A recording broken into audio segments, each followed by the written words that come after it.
Hare Krishna. Welcome to KC talks. నా పేరు సంధ్య. నేను ఆస్ట్రేలియా నుంచి వచ్చాను. నేను అక్కడ మార్కెటింగ్ అండ్ కమ్యూనికేషన్స్లో పనిచేస్తూ ఉంటాను. కేసీ గారి వ్యాస మహాభారతాన్ని, వాల్మీకి రామాయణాన్ని నేను చాలా రెగ్యులర్గా ఫాలో అవుతూ ఉంటాను. కేసీ గారు మనకి వ్యాస మహాభారతాన్ని చాలా వివరంగా చెప్పారు. మహాభారతం పూర్తయిన సందర్భంగా మనలో చాలామందికి కొన్ని సందేహాలు ఉన్నాయి. ఈరోజు నాతో పాటు శ్రోతలకి ఉన్న కొన్ని సందేహాలని ఈరోజు మనం కేసీ గారిని అడిగి తెలుసుకుందాము. హరే కృష్ణ కేసీ గారు. హరే కృష్ణ. మేము మీ వ్యాస మహాభారతాన్ని మొత్తం ఫాలో అయ్యామండి. అన్ని ఎపిసోడ్లు విన్నాము. మీరు చాలా కూలంకషంగా మొత్తం వివరంగా మాకు చెప్పారు. కానీ మొత్తం విన్న తర్వాత మాకు శ్రోతలకి కొన్ని సందేహాలు ఉన్నాయి. ఈరోజు అవి మీ ద్వారా తెలుసుకుందామని వచ్చాం. ఓకే అమ్మ. మా మొదటి ప్రశ్న ఏమిటంటే అండి, శ్రీకృష్ణుడిని కొన్ని చోట్ల ఏంటంటే రణ్చోర్ అని ఒక పదం ఉంది శ్రీకృష్ణుడికి. ఆ పదం ఎలా వచ్చింది? ఆయన యుద్ధంలోంచి ఎందుకు పారిపోవలసి వచ్చింది? ప్రీణయామో వాసుదేవం. మీరు అడిగిన ప్రశ్న, కృష్ణుడికి రణ్చోర్ అనే పేరు ఎలా వచ్చింది, ఎక్కడి నుంచి వచ్చింది? సో రణచోర్ అనేది నార్త్ ఇండియన్స్ కృష్ణుడిని పిలిచే పేరు బేసికల్లీ. రన్ అంటే యుద్ధ మైదానం, చోర్ అంటే దొంగ, అంటే యుద్ధ మైదానం నుంచి పారిపోయినవాడు అని వాళ్ళు పిలుచుకోవడానికి దానికి వాళ్ళు పెట్టిన పేరు రణచోర్. అలాగే రణచోర్ మందిర్ కూడా ఉంది సో నార్త్ ఇండియాలో. సో కృష్ణుడిని స్పెషల్గా వాళ్ళు, అంటే ఇది ఒక టిపికల్ మథురా బృందావన్ యాటిట్యూడ్. అంటే కృష్ణుడిని తిట్టుకోవటం, కృష్ణుడిని ఇలాగా టీజింగ్గా పిలవటం, ఇది కూడా వాళ్ళకు ఒక భక్తితో సమానం అనమాట అది. సో అలాగే శ్రీ వైష్ణవుల్లో ఎవరో నిందాస్తుతి అని ఒక ఆచార్యుడు రాశాడట. నిందాస్తుతి అంటే ఏంటంటే, స్తుతి అంటే స్తుతించడం, తిట్టుకుంటూ స్తుతించడం, దాన్ని కూడా భక్తి అనుకుంటా. అదొక రకమైన భక్తి. సో అంటే ఆయన యొక్క ఎమోషన్స్, వాళ్ళు నిజంగా కృష్ణుడిని తిట్టాలని తిట్టరు, అదొక ఆప్యాయత. అంటే మనకు బాగా కావలసిన వాళ్ళతోనే కదా చనువుగా మనం ఏదన్నా ఒకటి మాట్లాడగలం అనే ఒక రకమైన భక్తి. అంటే దక్షిణంలో మనం చూసేదంతా ఏంటంటే ఐశ్వర్య భావం. అంటే శ్రీమన్నారాయణుడు, మనం విష్ణుతత్వాన్ని ఎక్కువగా ఆరాధిస్తాం. తెలుగు, తమిళం, Kannada, Kerala, so whole of south India మనకు నారాయణుడు అంటే పరమ పూజ్యనీయుడు, విపరీతమైన భక్తి. ఆయన చతుర్భుజాకారంలో మనకు ఆయనకి మధ్యన ఒక డిస్టెన్స్, సో ఒక రెవరెన్స్ అంటారు ఇంగ్లీష్లో, ఒక భక్తి, గౌరవంతో వచ్చిన ఒక భక్తి. సో భయంతో వచ్చిన, గౌరవంతో వచ్చిన భక్తి అని చెప్పుకోవచ్చు. అందుకనే వెంకటేశ్వర స్వామి అంటే కూడా మనకి చాలా భయం. సో నామాల వాడితో పెట్టుకుంటే మట్టి కలిసిపోతారని భయపడతారు. అందుకనే వెంకటేశ్వర స్వామి మీద ఒట్టేసి అబద్ధాలు చెప్పడం ఇలాంటివేం చేయలేము మనం. సో దక్షిణాన ఉన్న కొన్ని కల్చర్స్, అంటే చోళాస్, పాండ్యాస్, చేరాస్, శాతవాహనాస్, శాలివాహనాస్, కాకతీయాస్, ఇట్లాంటి డిఫరెంట్ డైనాసిటీస్లో మనకి విష్ణుమూర్తి యొక్క ఆరాధన ప్రక్రియ అనేది చాలా ఎక్కువగా ఉంది. అదే మనకి మన కల్చర్లో కూడా వచ్చేసింది. అందుకనే మన గుళ్ళన్నీ కూడా ఏంటంటే గర్భగృహం. సో దేవుడికి మనకి మధ్యన ఒక డిస్టెన్స్. సో ఒక స్టేజ్ దాటిన తర్వాత మనం లోపలికి వెళ్ళకపోవటం. సో ఒక టెంపుల్ ఆర్కిటెక్చర్ నుంచి అన్నీ చూసుకుంటే it's a different emotion all together. మనకు భగవంతుడు అంటే ఒక ఆరాధనీయుడు, ఒక భయము, భక్తి. సో అలాగా నార్త్ ఇండియాలో విష్ణుమూర్తి యొక్క ఆరాధన కంటే కూడా వాళ్ళకి రామకృష్ణుల ఆరాధనే చాలా ఎక్కువగా మనం చూస్తాం. ఎందుకంటే విష్ణుమూర్తి నరుడుగా పూర్ణావతారంగా రామచంద్రమూర్తి, సంపూర్ణావతారంగా కృష్ణమూర్తిలాగా వచ్చాడు. సో వాళ్ళకేంటంటే నారాయణుడే కృష్ణుడిలాగా రాముడిలాగా వస్తాడు. బట్ నారాయణుడు కృష్ణుడుగా రాముడుగా వచ్చినప్పుడే కదా జనాలతో మమైకమై అతను ఒక మనిషిలాగా మనుషులలో మమైకమై బ్రతుకుతుంటాడు. కాబట్టి వాళ్ళ మనసుల్లో ఎక్కువగా వాళ్ళు రాముడిని, కృష్ణుడిని ఆరాధిస్తారు. సో రాముడు అంటే మర్యాద పురుషోత్తముడు కాబట్టి రాముడి మీద జోకులు అవి వాళ్ళు కూడా వేయలేరు. కానీ కృష్ణుడు అనేది ఒక ఎమోషన్. అక్కడ ఒక గుజరాతీకి కానీ, ఒక మార్వాడి, రాజస్థానీ, ఒక యూపీ వాళ్ళకి ఏంటంటే కృష్ణుడు మన ఇంట్లో మన పిల్లవాడు, కృష్ణుడు నాకు ఒక ఫ్రెండ్. సో కృష్ణుడు, కొందరు ఆడవాళ్ళకి కృష్ణుడే నాకు భర్త, సో కృష్ణుడే నాకు ఒక లవర్. అలాగా వాళ్ళకి చాలా చనువు ఉంటుంది అనమాట. సో అది ఒక రకమైన ఎమోషన్, దాన్ని తప్పుపట్టలేం. కానీ రణచోర్ అని వాళ్ళు పిలిచే ఇన్సిడెంట్ ఎక్కడొస్తుంది, ఎందుకు కృష్ణుడు పారిపోవాల్సి వచ్చింది, అసలు అది ధర్మమేనా, ఒక క్షత్రియ ధర్మమేనా, ఎందుకంటే కృష్ణుడు లైఫ్ గురించి మాట్లాడాల్సి వస్తే అసలు ఏది ధర్మమో ఏది అధర్మమో తెలుసుకోవటమే ఒక పెద్ద పజిల్. అవును. అందుకనే ఆయనది సంపూర్ణ అవతారం. అంటే ఒక నార్మల్ వ్యక్తికి అర్థమయ్యేటట్లయితే ఆయన ఎందుకు సంపూర్ణ అవతారం, ఆయన ఎందుకు భగవంతుడవుతాడు. సో సింపుల్గా అర్థమయ్యే మనిషి కాదు కృష్ణుడు. మ్హూ. అందుకనే కృష్ణుడికి ఒక స్పెషల్ క్యారెక్టర్ ఉంది. సింపుల్ మైండ్తో కృష్ణుడిని అర్థం చేసుకుంటే చాలా సింపుల్గా అర్థమవుతాడు. ఎంత కాంప్లెక్స్ నువ్వు చేస్తే కృష్ణుడితో, ఎంత కాంప్లికేటెడ్గా నువ్వు బిహేవ్ చేస్తే కృష్ణుడు కూడా నీతో అంతే కాంప్లికేటెడ్గా బిహేవ్ చేస్తాడు. మ్. అదొక కారణం. చాలామందికి రామాయణంలో అన్ని రకాల డౌట్స్ రావు, కానీ మహాభారతంలో పేజీకో డౌట్ వస్తుంటుంది అవును. కృష్ణుడి లైఫ్ గురించి మనం గమనించినట్లయితే. సరే, ఇప్పుడు క్షత్రియ ధర్మంలో యుద్ధానికి వెళ్ళిన వాడు యుద్ధరంగం నుంచి ఎందుకు పారిపోయాడు? ఇది కదా మీ ప్రశ్న. అవును. రైట్, అది పారిపోవటం కాదు. ఎందుకు అంటే అసలు చాలామందికి మనందరికీ అర్థమైంది ఏంటంటే కృష్ణుడు ఏం పెద్దగా యుద్ధం చేశాడు. 18 అక్షౌహిణి సైన్యం, 11 అక్షౌహిణులు దుర్యోధనుడి వైపు యుద్ధం చేశారు, 7 అక్షౌహిణులు పాండవుల వైపు అవును. యుద్ధం చేశారు. ఈయన ఏదో మధ్యలో ఒక 2 సార్లు గుర్రం కొరడా ఒకసారి, దాని తర్వాత రథచక్రం చక్రం. ఒకసారి, ఇలాంటివి ఏదో చిన్న చిన్న కామెడీలు చేసి ఒకసారి భీముడిని కాపాడటం, ఇంకొకసారి అర్జునుడిని కాపాడటం లాంటివి చేశాడు తప్ప ఈయన పెద్దగా యుద్ధమేమీ చేయలేదు కదా. అసలు ఈయన దేవదేవుడేమిటి? భూభారహరణం అని కొన్ని 100 సార్లు చెప్పారు మీరు మహాభారతం అప్పుడు. చేసిన భూభారహరణం అంతా పాండవులే చేస్తే, అందులోనూ భీమసేనుడు అందరికంటే ఎక్కువ చేస్తే, దాని తర్వాత అర్జునుడు కూడా చేశాడు. మ్. కాబట్టి మరి ఆ క్రెడిట్ అసలు కృష్ణుడికి ఇవ్వటం ఏమిటి? కృష్ణుడు ఏం పెద్ద యుద్ధాలు చేశాడని కృష్ణుడు పెద్ద మనిషి, ఇదొక పాయింట్. మ్. ప్లస్ రెండవది, మీరు సభాపర్వం చెప్పినప్పుడు అగ్రపూజ ఎవరికి చెయ్యాలి అని రాజసూయ యాగం యాగంలో. తర్వాత ధర్మరాజుకి ఒక ప్రశ్న వస్తే ఆయన భీష్మ పితామహుడిని అడుగుతాడు. మ్. సమస్త రాజులు, భూమండలం మీద ఉన్న రాజులందరూ ఇక్కడికే వచ్చారు, ఇంక్లూడింగ్ శిశుపాలుడు. అవును. మరి వచ్చినప్పుడు మరి అగ్రపూజ ఎవరికి చెయ్యాలి అంటే, అగ్రపూజ అంటే ఏంటి? పెద్ద మనిషి. పెద్ద సో మనిషి. మీ అండర్స్టాండింగ్కి మీరు ఏదన్నా ఒక వ్రతమో నోమో చేసుకుంటే వచ్చిన పెద్ద ముత్తైదువుకి మీరు ఫస్ట్ మీ తాంబూలమో వాయినమో ఇస్తారు కదా. ఆడవాళ్ళకి ఇది బాగా తెలుసు. అవును. ఇప్పుడు మగవాళ్ళకి పూజా పునస్కారాలు తెలియవు కాబట్టి వాళ్ళకి అగ్రపూజ అంటే ఏమిటో కూడా అర్థం కాదు. బట్ లేడీస్కి వాళ్ళు అవును. నోముల వినోచినప్పుడు ఒక బాగా పండు ముసలావిడ, బాగా పండిపోయి ఆవిడ సుమంగళిగా ఉంటే ఆవిడికి ఫస్ట్ అగ్రతాంబూలం ఇస్తారా? అవును. కామనే కదా అది. కామనే అలా ఏజ్ వైజ్ వస్తారు. వస్తారు. ఆ. వచ్చి నిన్న మొన్న పెళ్లి చేసుకునే వాళ్ళకి లాస్ట్ Last. తాంబూలం ఇస్తారు. అంతే. అంతేనా ఆర్డర్? మ్. మరి కృష్ణుడు ఏం పెద్ద వయసు ఉన్నవాడు? ఆ మాటికొస్తే కృష్ణుడి కంటే కర్ణుడు పెద్దవాడు. అవును. ఆ మాటికొస్తే ధర్మరాజుకి కృష్ణుడికి కొన్ని సంవత్సరాల తేడానే ఉంటుంది. మ్. సో కృష్ణుడేం పెద్దవాడేం కాదు. ఆయన్ని గాడ్ ఫాదర్ అనుకోవటానికి ఆయన బాగా గడ్డం ఎరిసిపోయి తల ఎంటికలన్నీ పెద్దవైపోయి భీష్ముడు పక్కనో, ద్రోణాచార్యుడు పక్కనో, కృపాచార్యుల పక్కనో, విదురుడు పక్కనో కూర్చోవలసిన వయసువాడు కాదు కృష్ణుడు. అవును. చిన్న వయసు. చిన్న వయసే. అంటే వాళ్ళ సమకాలీకుడు. మ్. అంటే అర్జునుడికి, కృష్ణుడికి, భీముడికి, ధర్మరాజుకి, దుర్యోధనుడికి, వీళ్ళందరికీ ఏంటంటే ఒక వయసు వాళ్ళు వీళ్ళంతా. అవును. ఇంచుమించుగా ఒక 10-15 సంవత్సరాల గ్యాప్స్ ఉంటాయి తప్ప అంతకు మించి ఎక్కువ ఉండవు. అందులోనూ బలరాముడు కృష్ణుడి కంటే కూడా పెద్దవాడు కదా. అవును. మరి అగ్రపూజ కృష్ణుడికి ఎందుకు చేయాలి? ఈ డౌట్ మీలో చాలామందికి వచ్చి ఉండాలి ఆ రోజు. సో మరి అక్కడ ఉన్న పెద్దవాళ్ళల్లో ఎందరో హేమాహేమీలు ఉన్నారు. మ్. ఆ మాటికొస్తే ధృతరాష్ట్రుడు ఉన్నాడు కదా, వీళ్ళ పెద్దనానే రాజసూయ యాగానికి వచ్చాడుగా. వచ్చారు. అప్పుడు హస్తిన సింహాసనం అనేది యావత్ భూమండలాన్ని వెళ్తుంది కదా. మ్. అంటే ఇప్పుడు ఒక చక్రవర్తి. రకంగా సూపర్ పవర్. ఇప్పుడు అమెరికా ఎలాగో ఆ. అప్పుడు హస్తినాపుర సింహాసనం అలాగా. అవును. వాళ్ళ కింద ఎన్నో రాజ్యాలు ఉంటాయి. కొందరు భయంతో వాళ్ళకి మేము మీ కింద ఉంటాం అంటారు, కొందరిని వాళ్ళు వాళ్ళ ఫోర్స్తో వాళ్ళ కింద పెట్టుకున్నారు. అవును. మరి అలాంటిది గుడ్డివాడైన ధృతరాష్ట్రుడికి ఎందుకు చేయలేదు అగ్రపూజ? ఇప్పుడు మీకు సడన్లీ ఒక డౌట్ వస్తుంది, అంగవికలాంగుడు కదండి అందుకే చేయలేదు, శకునం కాదేమో ఇది అని. పోనీ దాని తర్వాత భీష్ముడే ఉన్నాడుగా, పెద్ద ఆయన, ఆయనకి చేసుకోవచ్చు కదా. కృపాచార్యుడు ఉన్నాడు, మ్. పెద్దోళ్ళు కదా వీళ్ళంతా. పెద్దవాళ్ళు.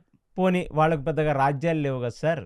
రాజ్యం ఉన్న వాళ్ళల్లో చూసుకున్న కృష్ణుడు పెద్దవాడు కాదు. ఎందుకంటే ద్రుపదుడు ఉన్నాడుగా, పెద్ద రాజ్యం. వాళ్ళకు మామ కదా, మావ. పిల్లనిచ్చిన వాడే కదా, మ్. సాక్షాత్తు రుద్రానుగ్రహంతో తీసుకున్నాడు కదా. మరి ఈ డౌట్ ఎవరికి ఎందుకు రాలా? ద్రుపదుడు ఉన్నాడు, ఇంకా ఎందరో ఉన్నారు, కుంతిభోజుడు ఉన్నాడుగా. ఉన్నారు. కుంతి గారి నాన్నగారు కూడా వచ్చారు కదా దీనికి. వచ్చారు. అసలు మీ అందరికీ తెలియని ఇంకో పెద్ద విచిత్రం ఏంటంటే గాంధార రాజ్యం అధిపతి ఆయన పేరు సుబల. ఆయన శకుని యొక్క తండ్రి. అవును. మరి ఆయన ఉన్నాడు కదా, వాళ్ళదేమన్నా నార్మల్ కింగ్డమ్సా? కాందహార్, ఉజ్బెకిస్తాన్, తుర్మెకిస్తాన్, కజకిస్తాన్ ఇవన్నీ వాళ్ళ కిందనే ఉంటాయి. అన్ని అంటే స్థానాలు. ఇవాళ ఈస్టర్న్ పంజాబ్ నుంచి మొదలు పెట్టుకుంటే పోనీ అది వదిలేయండి. దుశ్శల యొక్క భర్త జయద్రథుడు, జయద్రథుడి తండ్రి కూడా ఉన్నాడు ఇంకా. ఉన్నారు. పాకిస్తాన్ వాళ్ళది సింధు మ్మ్. ప్రాంతం. ఉమ్. మరి ఇంతమందిలో అగ్రపూజ కృష్ణుడికి మాత్రమే ఎందుకు చేశారు అంటే దీనికి ఆన్సర్ తెలియక చాలామంది చాలా వాటికి ఆన్సర్లు తెలియకపోతే మనం సర్దేస్తాం. ఏంటంటే ఆయన పరంధాముడు కదండి, ఆయన పరమేశ్వరుడు కదండి, ఆయన దేవదేవుడు కదండి. ఆయనని దేవదేవుడు అని ఆయన పరిపాలిస్తున్నప్పుడు యోగి పుంగవులు ఋషులు లాంటి వాళ్ళు అనుకున్నారే తప్ప మిగతా వాళ్ళెవరూ కూడా కృష్ణుడిని దేవదేవుడు అని అనుకోనే లేదు. ఉమ్. రాముడినైనా చూడగానే కోదండం పట్టుకొని నడుస్తున్న రాముడిని ఒకసారి చూసి గుహుడు లాంటి వాడు ఇత్యాది వాళ్ళు, భరతుడు లాంటి వాడు, అక్కడ దశరథుడు లాంటి వాడే సాష్టాంగ నమస్కారం చేసే పరిస్థితి రాముడిది. అంటే అవును. దశరథుడు తండ్రి కాబట్టి చేయకూడదు, ఆ, బట్ ఎక్కడికి వెళ్ళినా రాముడికి ఒక స్పెషల్ రెస్పెక్ట్. ఆయన శివధనుసునే విరిచేశాడు చిన్నప్పుడే, ఉమ్. అవునా? అవును. సో 5,000 మంది తోసుకుంటూ వచ్చిన శివధనుస్సుని రామచంద్రమూర్తి విరిసేయటం కాక 21 సార్లు భూభ్రమణం చేసిన పరశురాముడు కళ్ళల్లో చూస్తే పరశురాముడు కళ్ళు దించుకున్నాడు. ఉమ్. విష్ణు చాపాన్ని పట్టుకోమంటే పట్టుకొని ఎక్కడేమంటావు ఈ బాణమని పరశురాముడిని నిగ్రహించే వ్యక్తి రామచంద్రుడు. ఏ వయసులో? చిన్నప్పుడు. 16-17 ఏళ్ల వయసులో. ఉమ్. అందుకనే రామచంద్రమూర్తికి విపరీతమైన మర్యాద. అవును. మరి కృష్ణుడికి కృష్ణుడు ఇస్ లైక్ మన పక్కింటి మన అబ్బాయి. మన ఇంటి పక్కింటి అబ్బాయి, మన ఎదురింటి అబ్బాయి లాగా. సో కృష్ణుడు అంటే ఎందుకు చాలా మందికి ఒక ఇష్టం కూడా కృష్ణుడు అంటే, ఎందుకంటే ఆ క్యారెక్టర్ చాలా యూనిక్ క్యారెక్టర్. బట్ ఆ రోజున్న కాలమాన పరిస్థితులకి కృష్ణుడికి అగ్రపూజే చెయ్యకూడదు. ఎందుకంటే కృష్ణుడు అంత పెద్ద పెద్ద రాజ్యాలున్న రాజేమీ కాదు. అవును. కృష్ణుడు ఆ మాటికి వస్తే హస్తిన కంటే చిన్న రాజ్యమే ద్వారక ద్వారక. అనేది. మరి ఎందుకు చేశారు? ఇది పాయింట్ నెంబర్ 1. రెండోది, అసలు కృష్ణుడి మీద పెద్దగా అప్పుడు ఉన్న రాజులలో పెద్దగా భయం ఉందా లేదా ఏమిటి అని మీరు అడిగితే ఖచ్చితంగా భయం ఉంది. కానీ ఆయనని సభలోనే అందరు ముందు 100 సార్లు తిట్టే అంత శిశుపాలుడు లేచాడు అక్కడ ఆ రోజు. ఆ అగ్రపూజ. అగ్రపూజ జరుగుతుండగా ఆవుల్ని కాసుకునేవాడివి, మా ప్రారంధం ఏమిటిరా నాయన, నువ్వు గొల్ల పిల్లలతోనూ ఆవులతోనూ తిరిగి వీడి ఎంగిలి వాడి ఎంగిలి తింటూ కాళ్లకు చెప్పులు లేకుండా అరణ్యాల చుట్టూ, అంటే చదువు రాకపోతే ఏం చేస్తావంటే గేదెలు కాసుకోవడం అంటారు కదా, అలాగా ఆవులు కాసుకునేవాడివి నువ్వు, నిన్ను తీసుకొని వచ్చి అగ్రపూజ చేయించడం ఏమిటిరా నాయన, మా దౌర్భాగ్యం అని మొదలుపెట్టాడు. ఉమ్. సో మరి ఆయన అంటే భయం ఉంటే అంతమంది ముందు వాడు లేచి మాట మాట్లాడతాడా? కానీ శిశుపాలుడు చాలాసార్లు యుద్ధానికి వచ్చారు కదా కృష్ణుడి మీద. శిశుపాలుడు కూడా యుద్ధానికి వచ్చాడు కదా. ఉమ్. బట్ ఆయనంటే విపరీతమైన భయం ఉంటే అసలు లేచి మాట్లాడగలడా? మాట్లాడలేరు. మాట్లాడలేడు. ఉమ్. అంటే కృష్ణుడు చాలా ఈజీలీ యాక్సెసిబుల్ పర్సన్ అనే కదా అర్థం, ఉమ్. రైట్? ఎప్పుడైతే రాజసూయ యాగంలో శిశుపాలుడు లేచి ఆయన తిట్టడం మొదలుపెట్టాడో అక్కడ కొందరు లేచారు. ఉమ్. కరెక్టేగా శిశుపాలుడు చెప్తుంది, ఏం మాకు లేవా రాజ్యాలు, ఏం మేము రాజులం కాదా అవును. అని లేచేసరికి శిశుపాలుడు శిరశ్ఛేదం చేశాడు. ఇక్కడ మీరు తాత్వికంగా ఇప్పుడు అర్థం చేసుకోవాల్సిన పాయింట్ ఏమిటంటే, కృష్ణుడు కురుక్షేత్రంలో కేవలం ఏదో పాండవులను వాడుకొని 18 అక్షోహిణి సైన్యాన్ని మట్టు పెట్టించాడు అనేది ఆయన చేతుల మీదుగా జరిగిన చివరాఖరి యుద్ధం. ఉమ్. 90% ఉన్న నీచులని చండాలులని కృష్ణుడు అప్పటికి చంపేశాడు. ఎప్పటికీ? రాజసూయ యాగం జరుగుతున్నప్పుడు కృష్ణుడికి అగ్రపూజ జరుగుతున్న నాటికి ఆయన భూభారహరణాన్ని ఆల్మోస్ట్ 80% 90% ఆయన తగ్గించేశాడు. ఉమ్. ఇదేమిటండి మేము ఎక్కడ వెళ్ళలేదు, ఎలా తగ్గించాడు అంటే, ఏ క్షణమైతే కృష్ణుడు ఆ వైకౌమార దశలో 13-14 సంవత్సరాల వయసులో అక్రూరుడు బృందావనం నుంచి కృష్ణుణ్ణి మథురకు తీసుకువెళితే కంసుణ్ణి చంపటంతో ఆయన ఫస్ట్ క్షత్రియులలాగా బ్రతుకుతున్న అసురులను చంపటం మొదలుపెట్టాడు. అతకు పూర్వం పూతన, బకాసుర, తృణవర్త ఇట్లాంటి అసురులను చంపాడు అతను. ఉమ్. ఎవరెవరైతే కంసుడు పంపించాడో రాక్షస రూపాలలో ఉన్న అదృశ్య శక్తులను, రాక్షసులను ఆయన చంపాడు గానీ, క్షత్రియులులాగా బ్రతుకుతున్న రాజులే పూర్తిగా అసురోత్తములైతేనే భూమాత వెళ్ళి బ్రహ్మగారిని అడిగింది, నాయనా ఈ ద్వాపర యుగం చివరాంతరికి వచ్చేసరికి పూర్తిగా మనుషులు అధమానికి పడిపోయారు, ఎటువంటి ధర్మము లేకుండా పడిపోయారు, వాళ్ళు రాజ్యాలను ఏలుతుంటే అలాంటి రాజ్యాలు ఏలుతున్న రాజుల చేత పరిపాలింపబడ్డ ప్రజలు యథారాజా తథా ప్రజ అంటాం కదా, వాళ్ళు ఇంకా నరాధముల్లాగా తయారయ్యారు. రాజే కూనీలు, రేపులు, జూదాలు లాంటివి చేసుకు తిరుగుతుంటే మరి వాడి దగ్గర ఉన్న ప్రజలు ఏమన్నా గొప్పగా ఉంటారా? ఉండరు కదా. మరి అలాంటి ఒక దౌర్భాగ్యపు పరిస్థితి ద్వాపర యుగంలో చివరాఖరి ఘట్టంలో వచ్చింది. అందుకు శ్రీకృష్ణుడు వచ్చాడు భూభార హరణానికై. ఇప్పుడు కంసుడిని చంపగానే రాజు ఎవరయ్యారు మథురకి? శ్రీకృష్ణుడే ఓ రకంగా రాజు అయిన తర్వాత కంసుడు యొక్క 2 కూతుర్లని ఇచ్చినవాడు జరాసంధుడు. అంటే కంసుడికి పిల్లనిచ్చిన మామగారు జరాసంధుడు. జరాసంధుడికి ఫుల్గా ట్రిగర్ అయ్యాడు. ఏమిటంటే అసలు వీడు వచ్చి నా అల్లుణ్ణి చంపటం వల్ల నా 2 కూతుర్లు వైదవ్యంలోకి వెళ్ళిపోయారు. సో సినిమాల్లో రివెంజ్ స్టోరీస్ ఉంటాయి కదా, తెల్లచీర కట్టుకొని కూతురు కూర్చుంటే వాళ్ళ నాన్న రివెంజ్ కోసం మాటికి మథుర మీదకు వెళ్ళటం, కృష్ణుడిని చంపడానికి ప్రయత్నించడం.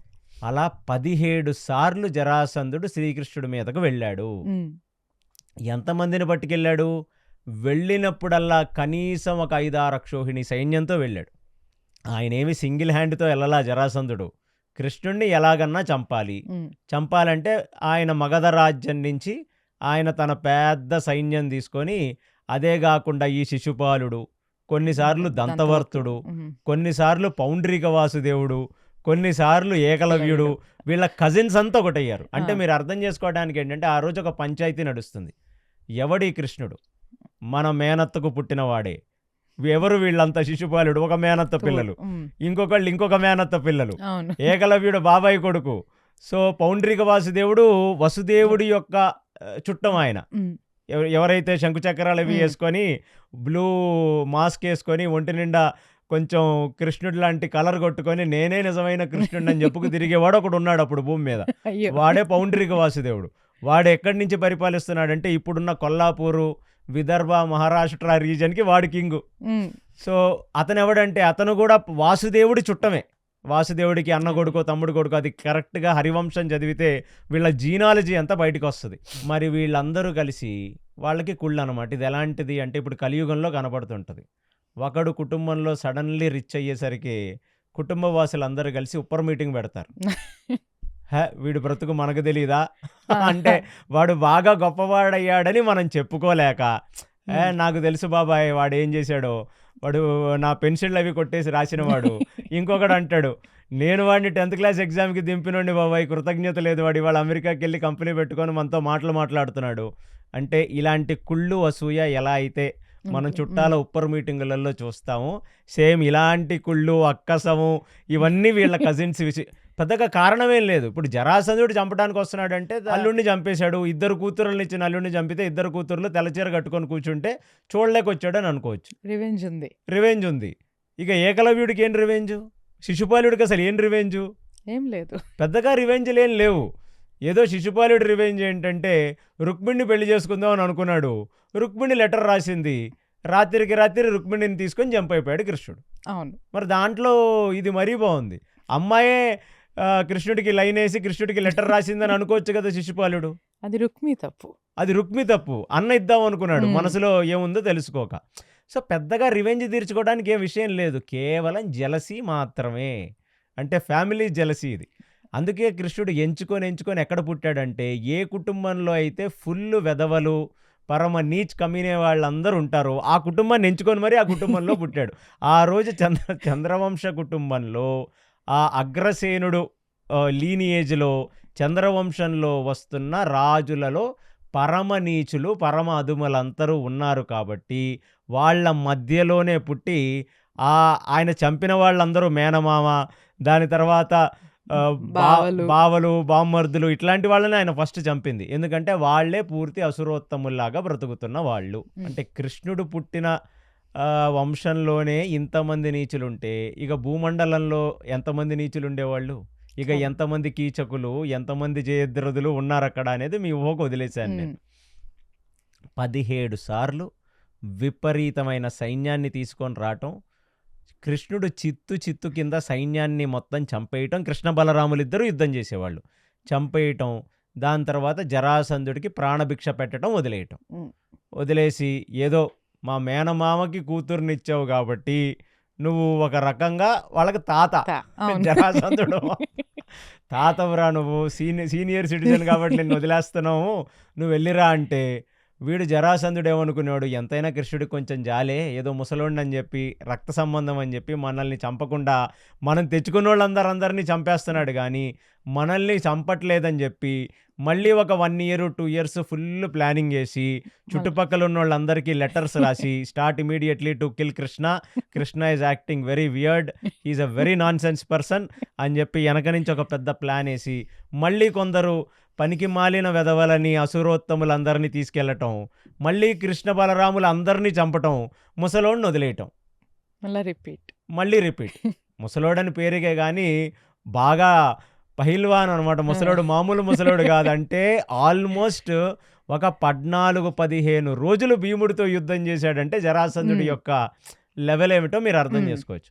17 సార్లు ఓడిపోయి వెళ్ళిపోవటం, మొత్తం మళ్ళీ ఈ భూమండలంలో ఏ నాగపూర్లో ఉన్నాడా, మణిపూర్లో ఉన్నాడా, చైనాలో ఉన్నాడా, కొరియాలో ఉన్నాడా రాజులందరికీ లెటర్లు రాయటం. లెటర్లు రాసి మీరు కానీ నా రివెంజ్కి నాకు హెల్ప్ చేస్తే సో నేను మీకు ఎక్కడ లేని కానుకలిస్తాను, మీకు నేను ఆసరాగా నిలుస్తాను, మిమ్మల్ని ఎన్నో రకాలుగా ఆదుకుంటానని చెప్పి ఎక్కడ లేని అసురులందరినీ తీసుకొచ్చేవాడు. సో ఇప్పుడు కృష్ణుడు వాళ్ళందరినీ ఎందుకు చంపుతున్నాడంటే ఎవరి దగ్గర అంటే ఇప్పుడు కలియుగ ధర్మం ఏమిటి, ఎవరి దగ్గర పవర్ ఉంటుందో, ఎవరి దగ్గర బలం ఉంటుందో, ఎవరి దగ్గర మనీ ఉంటుందో వాళ్ళ చుట్టూ ఈగల్లాగా అందరూ గుమిగూడుతారు కదా. మరి జరాసంధుడి యొక్క వైభవం చూసి వచ్చిన వాళ్ళు ఏమన్నా పెద్ద క్యారెక్టర్ ఉన్నోళ్ళు వస్తారా? వాళ్ళు అలాంటి వాళ్ళే. ఎవరన్నా ఏం చెప్పాలి జరాసంధుడికి, మరి వేస్ట్ ఫెలో, రివెంజ్ ఏంట్రా రివెంజ్, నీ అల్లుడు ఏమన్నా పెద్ద గొప్ప గొప్ప దాన ధర్మాలు చేసిన మంచోడేమిట్రా మీ అల్లుడు, ప్రాణం పోతుందని తెలిసి సొంత చెల్లిని సొంత బావని కారాగారంలో పెట్టిందే గాక ఆ కారాగారంలో వాళ్ళు పిల్లల్ని కంటుంటే ఒకళ్ళ తర్వాత ఒకళ్ళని చంపేస్తాడా, అది చిన్న చిన్న పిల్లల్ని చంపుతాడు. వాడు ఒక లేకీ ఫెలో, వాడిని చంపినందుకు అసలు యాక్చువల్లీ మనం దీపావళి దసరాలు చేసుకోవాలి. అలాంటిది వదిలేసి నువ్వు మళ్ళీ దాని మీద రివెంజ్. సో పెద్ద గొప్పోడేమిట్రా వాడు, పెద్ద పెద్ద దాన ధర్మాలు చేశాడా కంసుడు అని అడగకుండా పిలవగానే వచ్చేసారు కదా, దాన్ని బట్టే వాళ్ళ బుద్ధి అర్థమైంది కదా, అందుకనే వాళ్ళందరినీ చంపాడు. ఇప్పుడు గాలిలో చూశాడు జరాసంధుడు. 17th టైం వార్ అయిపోయిన తర్వాత అబ్బా అసలు ఏమిటిది, 1 సారి 2 సార్లు 3 సార్లు 4 పట్టు వదలని విక్రమార్కుడు లాగా ఇక 18th టైం అనేది అంటే భగవద్గీతకు 18 అధ్యాయాలు అలాగా 18th లక్కీ నెంబర్ అనుకున్నాడు జరాసంధుడు కూడా. 17 టైమ్స్ ఓడిపోయిన నేను 18th టైం ఖచ్చితంగా కలిసి వస్తుంది. మరి ఎవరన్నా ఆ అసురుల పక్కనే అసుర జ్యోతిష్యులు వాళ్ళు కూడా ఉంటారు అనమాట, ఇవాళ కనబడుతుంటారు పనికి మాలిన పూజలు చేపించడానికి వాటికి. అలాంటి జ్యోతిష్యులు ఎవరినో హైర్ చేసుకుంటే ఈ టైము, ఈ గ్రహస్థితి ఇలాంటి ఈస్ట్ నుంచి వెళ్ళి లెఫ్ట్ నుంచి అటాక్ చేస్తే కృష్ణుడిని చంపొచ్చు అని పెద్ద స్కెచ్ చేసి ఇచ్చారు. ఇది నేను జోక్గా చెప్పట్లేదు, నిజంగానే. జరాసంధుడికి ఎక్కడ లేని జ్యోతిష్యం పిచ్చి, జరాసంధుడికి ఎక్కడ లేని శుద్రశక్తుల పిచ్చి ఉంటుంది. చెప్పాను గతంలో మీకు, జరాసంధుడు నరకాసురుడు ఫ్రెండ్స్. సో క్షత్రియులలో మంచి ఫ్యామిలీస్ ఏమన్నా ఉంటే అక్కడున్న అమ్మాయిలందరినీ నరకాసురుడు కిడ్నాప్ చేసేవాడు, అక్కడున్న అబ్బాయిలందరినీ జరాసంధుడు కిడ్నాప్ చేసి ప్రతి ప్రదోష కాలంలో కాలభైరవుడికి ఆ పిల్లల్ని బలిస్తూ ఉండేవాడు. ఇదేనికంటే స్పెషల్ శక్తులు వస్తాయని. అలాంటిది ఈసారి చాలా పెద్ద ప్లాన్ వేసి భారతదేశంలో ఉన్న అదములందరూ పూర్తయిపోతే కాళీ యావనుడు అంటే ఈస్టర్న్ యూరోపియన్ కంట్రీస్ అంటే ఇప్పుడున్న ఆ ఇరాన్ పైన ఉన్న ప్రాంతం, అది ఈజిప్ట్ కావచ్చు, గ్రీస్ కావచ్చు, మెసొపొటేమియా కావచ్చు, ఇలాంటి ఒక ప్లేస్ నుంచి ఒక కాళీ యావన్ అనే ఒక రాజుని దింపాడు. ఎవరు ఈయన కాళీ యావన్ అనేవాడు ఎవరంటే వాడు అలెగ్జాండర్ లాంటి రాజు అని అనుకోవచ్చు మీరు. సో యావనులు అంటే ఏంటి అంటే వాళ్ళు ఈస్టర్న్ యూరోపియన్ వాళ్ళు, కొందరు వాళ్ళనే ఈ మిడిల్ ఈస్టర్న్ కంట్రీస్లో ఉన్న వాళ్ళని యావనులు అంటారని కొందరు అంటారు. బట్ నాకు తెలిసినది ఏంటంటే యామన, మ్లెచ్చ ఈ రెండు కూడా అఖండ భారతం బయటున్న మనుషులను మనం పిలిచే పేర్లు. సో అందులో వాళ్ళు ఏంటంటే క్లెన్లీనెస్ అది ఉండదు. మీరు ఇంగ్లీష్ మూవీస్ అవి చూస్తే వాళ్ళు యుద్ధాలు అవి చేస్తున్నప్పుడు కూడా ఎటువంటి క్లెన్లీనెస్ ఉండదు, సరిగ్గా స్నానాలు అవి చేయరు, మాంసాలని చేతులతో తీసి తినేయటం, అలాగా ఒక చాలా గలీజ్గా బ్రతికే మనుషులు ఈ యావనులు. సో వాళ్ళకి సరైన అంతర్గత శౌచం, బహిర్గత శౌచం, ఈ 2 శౌచాలు ఉండవు. అలాంటి వాడిని ఒకడిని తెచ్చుకున్నాడు అనమాట జరాసంధుడు. వాడు 30 లక్షల సైన్యంతో వచ్చాడు. వాడు ఎక్కడి నుంచి? From west. సో వాడు కనీసం ఓ 10, 15, 20, 30 రోజులు ప్రయాణించి ఏ మార్గం నుంచి అయితే ఈ తుర్కీయులు, ఖిల్జీలు, మొఘలులు వచ్చారో ఆ ప్రాంతం మీదగా కరెక్ట్గా ఆ హస్తినాపురం బయటకి ఆ బౌండరీ మీదగా వాడు మథుర దగ్గరికి వచ్చాడు వెస్ట్ నుంచి. మగధ ఈస్ట్ ఉంటుంది. మగధ అంటే ప్రస్తుతం ఉన్న ఈ Bihar, eastern Europe, eastern UP అంతా మగధ రాజ్యం.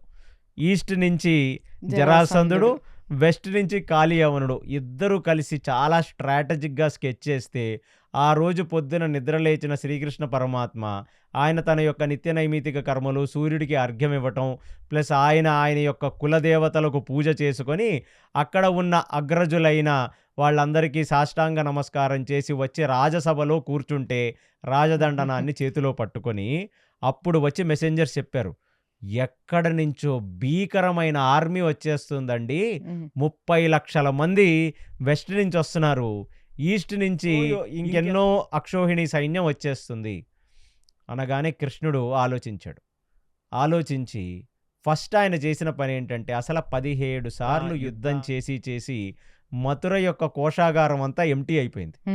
యుద్ధాలలోకి వెళ్తే ఫస్ట్ ఏమవుతుంది, ట్రెజరీ మొత్తం కొలాప్స్ అయిపోద్ది, ఫినాన్షియల్ ఎకానమీ దెబ్బతింటుంది అనమాట. సో ఏం చెయ్యాలి అని ఆలోచించి ఆ రాత్రికి విశ్వకర్మకు కబురు చేసి ఒక్క రోజులో ద్వారకలో ఒక ప్రత్యేకమైన సిటీని, బ్యూటిఫుల్ సిటీని నిర్మించాలి. అదేంటండి ఒక్క రోజులో నిర్మించడం అంటే? విశ్వకర్మ ఏమి పంచభూతాలతో ఇసుక కంకర పెట్టి కన్స్ట్రక్షన్, ఎల్ఎన్టీ పుంజులైట్స్ కన్స్ట్రక్షన్ చేసినట్టు చేయడండి. ఆయన దేవతలకి పెద్ద పెద్ద క్యాజల్స్ అంటే స్వర్గలోకంలో పెద్ద పెద్ద నిర్మాణాలు చేస్తుంటాడు. ఆయన దగ్గర చాలా స్పెషల్ టెక్నిక్స్ ఉంటాయి అన్నమాట. ఆయన గిల్డర్స్ అన్నీ హెవెన్ ఇంపోర్టెడ్ ఎక్విప్మెంట్స్తో మొత్తం ద్వారకలో ఒక అంగరంగ వైభవంగా ఉన్న ఒక పెద్ద నగరాన్ని ఆయన నిర్మించేస్తే రాత్రిని వీళ్ళందరినీ మథుర నుంచి ద్వారకకి వాళ్ళని సౌత్ వెస్ట్రన్ వేగా వాళ్ళని తరలించేశాడు. సో వీళ్ళు ఇంకా రావాలి, ఎందుకంటే వీళ్ళకి మెసెంజర్స్ ఉంటారు. ఇప్పుడే పంజాబ్ బియాస్ నది దాటారు సార్ అక్కడ వెస్ట్ వాళ్ళు, ఇక్కడ వాళ్ళు ఏంటంటే ఇప్పుడే కాన్పూర్ దాటుతున్నారు సార్, ఇంకా మథురకు రావాలంటే ఆగ్రా దాటి రావాలి ఒకళ్ళు, అక్కడ ఏంటంటే ఢిల్లీ దాటి ఒకళ్ళు రావాలి. ప్రశాంతంగా కృష్ణుడు లేచాడు. ఆయన మరుసటి రోజు పొద్దున్న ఆయన సంధ్యావందనాది క్రియలు, పూజా కార్యక్రమాలన్నీ చేసేసుకున్నాడు. బలరాముడు చెప్పాడు మరి ఏం చేద్దామని. ఏదో చేయటం కాదు, మన దగ్గర ఉన్న లిమిటెడ్ సైన్యాన్ని మనం పెట్టుకుందాం, ఎందుకంటే ఇక్కడ లోపల మనుషులు లేరు అనే సంగతి వాళ్ళకి తెలియకూడదు. సో మనుషులు ఉన్నారనే అటాక్కి వస్తారు. కాబట్టి బలరామ మనం ఏం చేద్దామంటే ఫస్ట్ వెస్ట్రన్ ప్రావిన్స్ నుంచి వస్తున్న కాళీయవనుడు వెస్ట్లో ఉన్నాడు కదా, వెస్ట్ వైపు ఉండి ఆ కాళీయవనుడితో యుద్ధం చేద్దాం అన్నారు.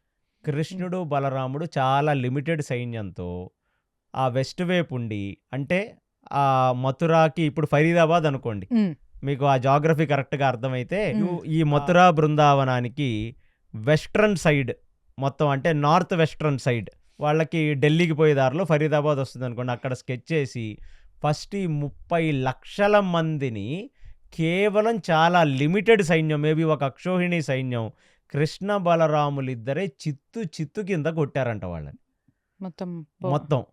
కొట్టగానే అసలు ఆ కాళీయవనుడికి ఏం అర్థం కాల.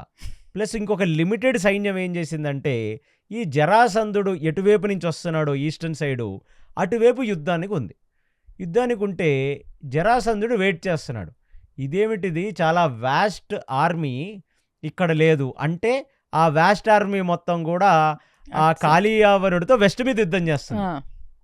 కాబట్టి మనం ఖచ్చితంగా ఇప్పుడు ఈ ఈస్టర్న్ సైడ్ నుంచి మథురలోకి వెళ్ళిపోతే మథుర వాసులందరినీ చంపేయచ్చు మనం. ఈ కింగ్డమ్ని మనం చేజిక్కించుకోవచ్చు. అంటే ఫస్ట్ కృష్ణ బలరాములు ఇద్దరూ కలిసి వెస్ట్ వైపు ఉన్న ఆ కాళీయావనుడితో యుద్ధం చేసి కృష్ణుడు బలరాముడికి కన్నుగొట్టాడు. ఏంటంటే ఇక కాళీయావుడిని నేను చూసుకుంటాను, నువ్వు వెళ్ళి ఆ ఈస్ట్ సైడు జరాసంధుడు ఎక్కడైతే యుద్ధం చేస్తున్నాడో అక్కడికి వెళ్ళమని. అప్పటికీ జరాసంధుడికి డౌట్ వచ్చింది, ఎలాగ మర్చిపోతారు వీళ్ళు, ఇంత లిమిటెడ్ ఆర్మీని పెట్టని, ఈ ఆర్మీని కొన్ని గంటల్లో మనం పడగొట్టేసి లోపలికి వెళ్ళిపోదామని జరాసంధుడు పెద్ద స్కెచ్ చేసాడు. ఆర్మీ కూడా చాలా ధీటుగా యాదవ సైన్యం పోరాడుతుంది. ఇక అయిపోయింది, ఇంకేముంది, వీళ్ళని అమాంతంగా మనం మింగేయచ్చని జరాసంధుడు అటాక్ అనేసరికి చేతిలో నాగలు పట్టుకొని బలరాముడు అక్కడ ప్రత్యక్షమయ్యాడు. అప్పుడు వీళ్ళు అనుకున్నారు, అంటే కృష్ణుడు కాళీయావనుడితో పైన యుద్ధం చేస్తున్నాడు, బలరాముడు మనతో కింద యుద్ధం చేస్తున్నాడు అని అనుకొని ఇక బలరాముడు జరాసంధుడు యుద్ధం చేసుకుంటూ ఉంటే అప్పుడు కృష్ణుడు ఏం చేశాడంటే కాళీయావనుడితో యుద్ధం చేస్తూ అంటే కాళీయావనుడితో డైరెక్ట్ కూడా యుద్ధం చేయట్లా కృష్ణుడు. ఇది మీరు మళ్ళీ అర్థం చేసుకోవాలి. కాళీయావనుడు ముందు వెనకున్న సిపాయిలు ఒక పెద్ద ఏనుగు మీద కాళీయావనుడు వస్తే వాడి వర్ణన ఎలా ఉందంటే వాడి ముఖం మీద అంతా ఘాట్లతో, వాడి నెక్ మీద నుంచి అన్ని టాటూస్, వాడు కండల మీద అంతా టాటూస్, వాడు ఒక 9'4'9'5" ఫీట్ ఉంటాడంట కాళీయావనుడు. సో మీరు ఇప్పుడు ఊహించుకోగలరు, ఆ జుట్టంతా కూడా ఆడవాళ్ళకి జడేసినట్లుగా. అంటే వాడి వర్ణన ఉంది హరివంశంలో మిగతా చోట్ల. అలాగ ఒక వికృతంగా ఉండి స్పెషల్ గడ్డాలు వేసుకొని, ఆ గడ్డాలకు కూడా ముళ్ళేసుకొని, అచ్చం మీరు గేమ్ ఆఫ్ థ్రాన్స్లో చూసే ఒక బార్బేరిక్ గ్రీక్ కింగ్స్ ఎలా ఉంటారు, స్నానాలు అవి చేయకుండా దగ్గర నుంచి కుళ్ళిపోయిన శవాల కంపది వస్తూ వాడిని చూస్తేనే కృష్ణుడికి జూప్స కలిగిందంట. చీ, వీడితో యుద్ధం చేయడం ఏమిటరా నాయన, మేము ఆర్యులం, మాతో పాటు యుద్ధం చేయాలంటే స్నానాలు అవి చేసి రావాలి, వీడు ఆవు మాంసము పంది మాంసం రెండు కలుపుకొని తిని వచ్చి చేస్తున్నాడు వీడు యుద్ధం. నేను ఇది కామెడీగా చెప్పట్లా, నిజంగా సరే. అసలు వీడిని మనం చూడటం కాదు, మనం దూరం నుంచి మన బాణం కూడా వీడిని అంటుకోకూడదు. అంత వికారంగా, అంటే అందవికారం ఈజ్ డిఫరెంట్. భగవంతుడు ఇచ్చిన అందాన్ని మనం కామెంట్ చేయకూడదు, కానీ వాడి ఆహార్యం, వాడి వేషధారణ, వాడి లుక్ అంత జుగుప్సగా ఉందన్నమాట వాడిని చూడగానే. కృష్ణుడు ఏం చేశాడంటే ఏ అంబారీ మీద అయితే కాళీయావనుడు వస్తున్నాడో ఆ అంబారీకి ప్రొటెక్షన్గా చిన్న గజ సైన్యం, ఒంటెల సైన్యం, అటువైపు ఉన్న గుర్రాల సైన్యంతో యుద్ధం చేసి చాలా మందిని మట్టు పెట్టించి, ఎప్పుడైతే ఇక కాళీయావనుడి మీదకి ఒక బాణం తీసి కాళీయావనుడిని కొట్టాలి ఆ ఏనుగు మీద, ఆ టైంకి తన రథం మీద నుంచి పైకి ఎగిరి కాళీయావనుడికి ఏం పెట్టి, కాళీయావనుడు కూడా షీల్డ్తో రెడీగా ఉన్నాడు. అంటే కృష్ణుడి మీద నుంచి వచ్చే బాణం తగిలేలోపు నేను షీల్డ్ పెడదాం, అప్పుడు మనం ఏనుగుతో వెళ్ళి కృష్ణుడిని కొట్టేద్దామని అనుకుంటున్న టైంలో పైకి ఎగిరినట్టు ఎరిగి కాళీయావనుడికి గురు పెట్టి బాణం వదలకుండా మళ్ళీ కింద తన రథం మీద దూకాడంట. కాళీయావనుడు ఒక్కసారిగా బాణం వస్తుందేమో అడ్డు పెట్టాడు, బాణం తగల్లా, మళ్ళీ తీశాడు ఆర్మర్ని, చూశాడు కృష్ణుడు ఎంత ఫాస్ట్గా పైకి లేచి బాణం వేశాడో అంతే ఫాస్ట్గా రథం తిప్పుకొని అక్కడి నుంచి పరిగెత్తుతున్నాడంట. కాళీయావనుడికి ఒక క్షణం అర్థం కాల. కాళీయావనుడు ఇప్పుడు అసురులకి ఏంటంటే బుద్ధి బలం తక్కువ, కండబలం మాత్రమే ఎక్కువ అనమాట. ఓవర్గా ప్రోటీన్ షేకులు అవి తాగితే బుద్ధి మాంద్యం అయ్యి, అంటే మందబుద్ధి వచ్చి ఓన్లీ శరీరం మాత్రమే పెరుగుద్ది. వాడికి అలాగే ఓన్లీ శరీరం పెరిగిన వ్యక్తి, భుజపరాక్రమాలు తప్ప బుద్ధిబలం లేదు. అక్కడన్నా ఆలోచించాలి కదా, ఇంతసేపు 30 లక్షల సైన్యంతో ఇంత చిన్న సైన్యం వేసుకొని కృష్ణుడు పోరాడినవాడు, అలాంటిది కరెక్ట్గా నేను ముందుకొచ్చేసరికే బాణం వేసి కొడదామని గాల్లోకి ఎగిరినవాడు మళ్ళీ దూకేసి రథాన్ని తిప్పుకొని ఇక్కడి నుంచి పారిపోతున్నాడంటే దీని వెనకాల ఏదో స్కెచ్ ఉండుంటుంది. నన్ను తీసుకెళ్ళి ఎక్కడన్నా ఇరికిస్తాడా, కొంపదీసి వెనకాల ఏమన్నా 10 లక్షల మంది వెయిట్ చేస్తున్నారా, ఏమీ ఆలోచించకుండా కృష్ణుణ్ణి వెంబడించాడు. అంటే వెంటాడి ఇప్పుడు వాడి మనసులో ఉందన్నమాట, ఓ ఈ ఇండియన్ రాజులకి, జరాసంధుడికి, శిశుపాలుడికి, వీళ్ళందరికీ చెప్పాలి, నేను ఇవాళ కృష్ణుణ్ణి చంపితే ఇక మనకు మామూలు రిలేషన్స్ ఉండవు. అంటే వాళ్ళు యూరోపియన్ కంట్రీస్ వాళ్ళు ఆ రోజుల నుంచి కూడా భారతదేశంతో ఎప్పుడూ ట్రేడ్ చేద్దామని అనుకున్నవాళ్ళు. కాబట్టి I will show my entire power, I will show my talent అనుకున్నాడు. అలా కృష్ణుడు వెంట పరిగెత్తితే కృష్ణుడు ఎక్కడ మథుర నుంచి, ఆగ్రా పక్కన నుంచి, ఇంకా కిందకి ఝాన్సీ వైపుకు పరిగెత్తి, అక్కడ ఒక విశేషమైన పర్వతం ఉంటే, ఆ పర్వతం మీదకు పరిగెడితే, కాళియావనుడు కూడా పరిగెడుతున్నాడు. ఇంకా కాళియావనుడికి ఇంకా డోపమైన్ హై అయింది అతనికి. ఏంటంటే అసలు ఒక రాజు జరాసంధుణ్ణి 7 సార్లు ఓడించిన రాజు ఇంతమంది సైన్యాన్ని చంపి, అంటే ఏ 200 అక్షోహిణి సైన్యాన్ని చంపాడండి కృష్ణుడు ఈ 17 సార్లు జరుగుతున్న యుద్ధంలో. కానీ 18వ సారి మాత్రం జరుగుతుంటే, అలాంటిది నా దగ్గర నుంచి పారిపోవటమే కాక పుట్టలెమ్మట, చెట్లెమ్మట, కొండలెమ్మట ఎక్కుతున్నాడు. అంటే ప్రాణాలను అరిచేతుల్లో పెట్టుకొని కృష్ణుడు పారిపోతున్నాడని ఎక్కడ లేని సాటిస్ఫాక్షన్ పొంది ఇంకా దాంతో ఇంకా హై వచ్చింది.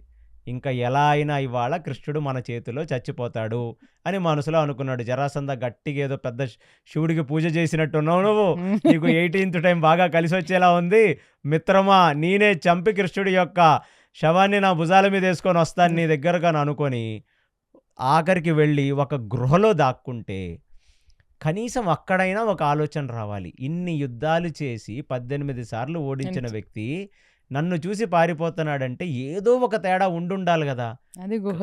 అది గృహలోకి పారిపోవడం ఏమిటి అంటే కనీసం ఒక బేసిక్ లాజిక్ మిస్ అయ్యాడు.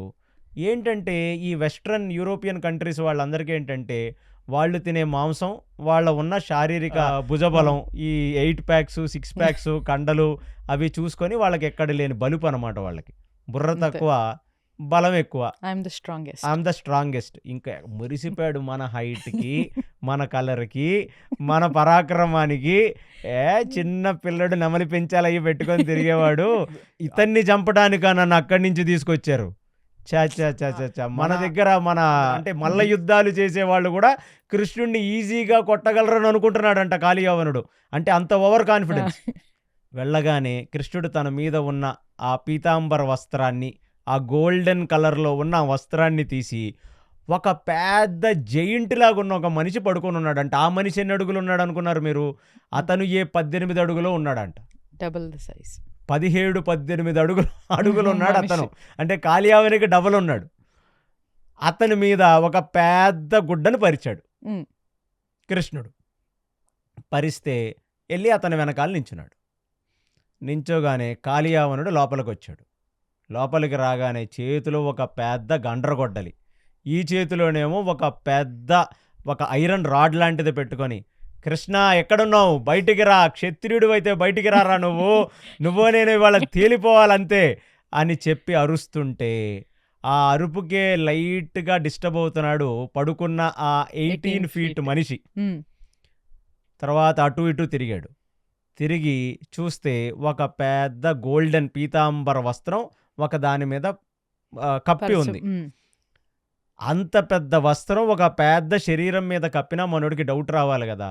మనోడు ఏమనుకున్నాడంటే రాళ్ళు రప్పల మధ్యన ఎక్కడో దాక్కున్నాడు, అంటే వీడికి భయపడి కృష్ణుడు రాళ్ళు రప్పల మధ్యన దాక్కుంటాడంట అని చెప్పి ఒక్కసారిగా చేతిలో ఉన్న రాడుతో కొడదామని చెప్పి పడుకున్న మనిషిని చితకబాదాడు. చితకబాదితే 1-2 సార్లు కొడితే ఆ మనిషి లైట్గా మేలుకొచ్చింది. ఆ మనిషికి మేలుకు రాగానే మీద కప్పబడ్డ ఆ పీతాంబర వస్త్రాన్ని ఇలాగొక్కసారిగా తోసేశాడు. తోసేగానే అసలు కాళియావనుడు గుండె జారిపోయింది. వాడే 9 ఫీట్ 9-5 ఫీట్ అనుకుంటే ఒక 17-18 ఫీట్ మనిషి లేచి నించున్నాడంట ఆ కొండ గృహలో. కింద నుంచి పైకి చూశాడు, 10th ఫ్లోర్. చూసి ఏంటి నువ్వు వింటున్నావు అన్నాడు. అంటే అసలు ఫస్ట్ ఆఫ్ ఆల్ నువ్వు నన్ను కొడతావురా నువ్వు అని చెప్పి ఆయన కళ్ళు తెరిచి కాళియావనుడిని చూడగానే కాళియావనుడికి ఇంకో డైలాగ్ లేదు.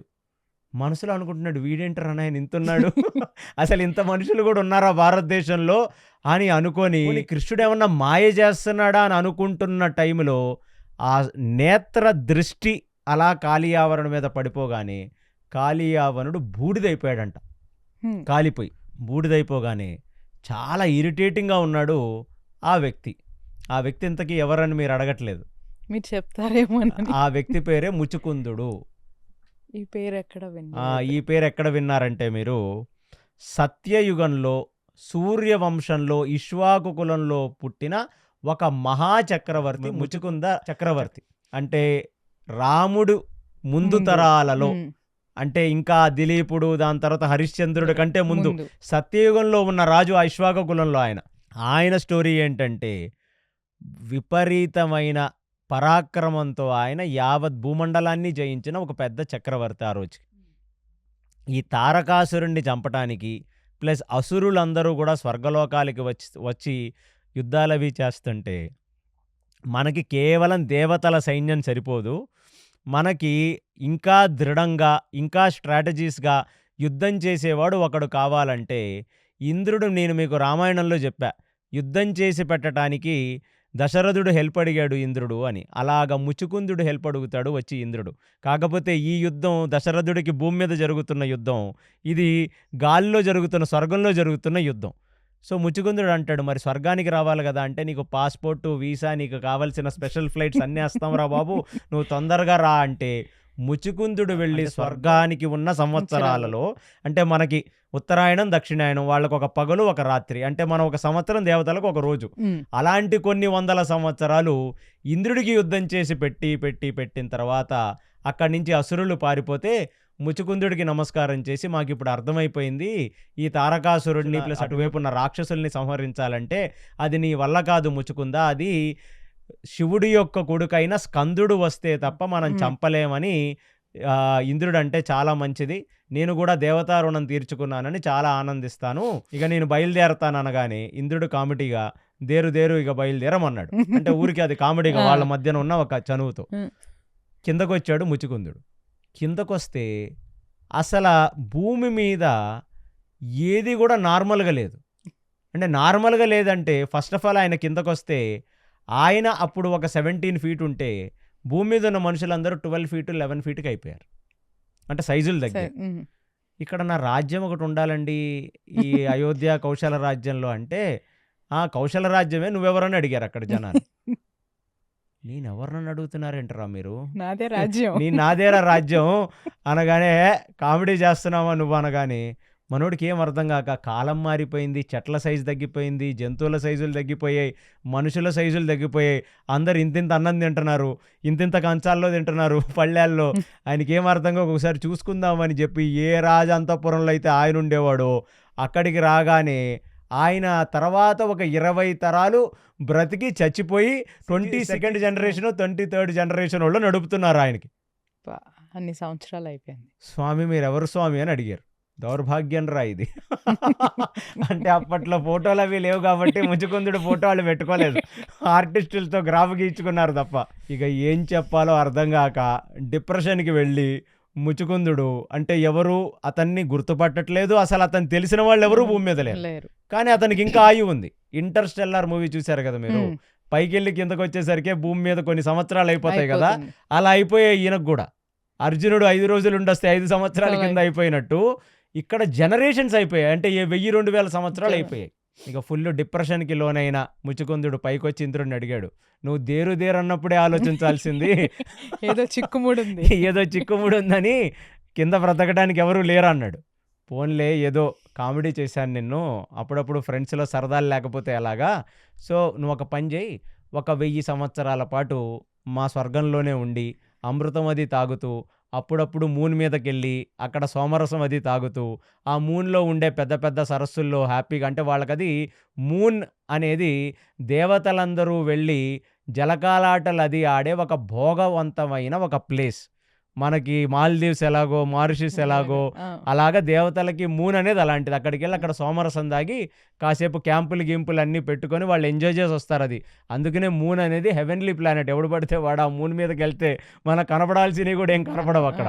అంటే మాంసపు నేత్రాలతో చూసే ప్లేస్ కాదది మూన్ అనేది. అలాంటిది ఇక అక్కడ ఒక 1000-2000 స్వర్గ సంవత్సరాలని ఎంజాయ్ చేసిన వ్యక్తి ఇంద్రుడికి, నాకు చాలా బోరు కొడుతుంది, అందులోనూ నా కింద మనుషులందరినీ నేను మర్చిపోయాను, అసలు నాకు ఇది తెలియని కూడా తెలియలేదు, వాళ్ళని చివరి చూపులు కూడా చూసుకోలేదు అని అంటాడు. అంటే మరి ఏం చేద్దాం నాయన అంటాడు.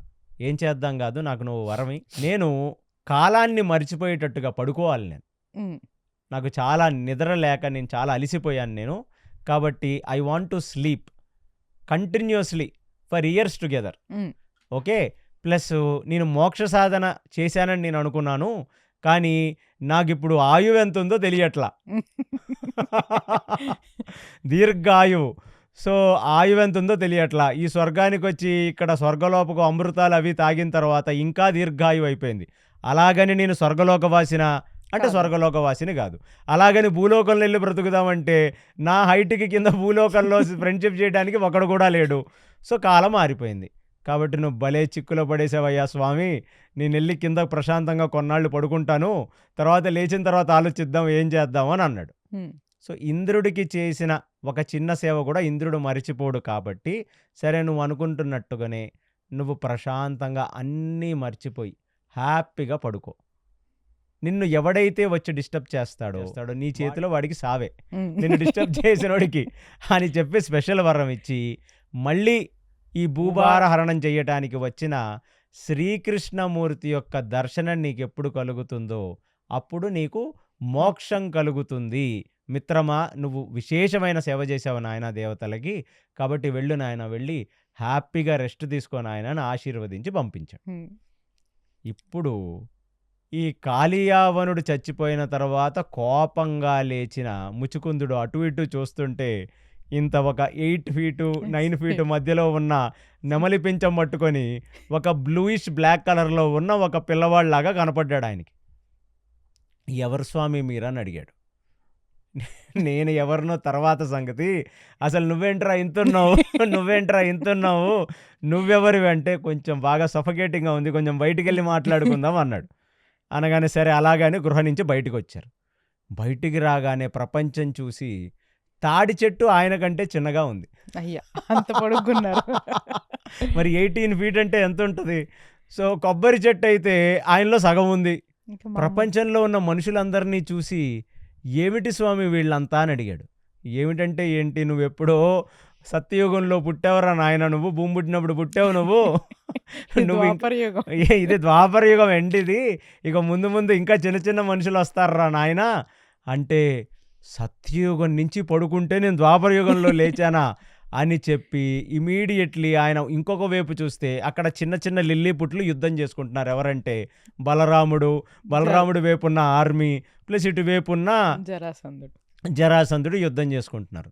ఎవరు స్వామి వీళ్ళంటే, వాడొక నీచుడురా నాయన, ఇవాళకి 17 సార్లు యుద్ధానికి వచ్చాడు, అయినా సరే సిగ్గు లేకుండా మళ్ళీ 18th టైం లక్కు పరీక్షించుకోవడానికి వచ్చాడు. ఏదేమైనా అసురులకుండే పేషెన్సే డిఫరెంట్ లే వాళ్ళు. ఎన్నిసార్లు ఓడిపోయినా మళ్ళీ మేము గెలుస్తాం అనుకునే ఒక రకం. అదే దుర్యోధనుడు కూడా ఆప్టిమిజం. దాన్ని ఇప్పుడు ప్రజెంట్ పాజిటివ్ మైండ్ అని వేరే అంటున్నారు. అది మన దౌర్భాగ్యం. మీరు కొత్తగా పాజిటివ్గా ఏం ఆలోచించకర్లా, ఉన్నది ఉన్నట్టుగా చూస్తే చాలు. అది సురుల లక్షణం. లేని దానికి పాజిటివిటీ ఆపాదించడం, ఉన్నదానికి నెగిటివిటీ ఆపాదించడం, ఇదంతా కలియుగం స్పెషల్ టాలెంట్ అనమాట ఇదంతా. అంటే ముచుకుందుడు చెప్తాడనమాట, మరి నన్ను వెళ్ళి వాళ్ళందరిని వేసేయమంటారా అని.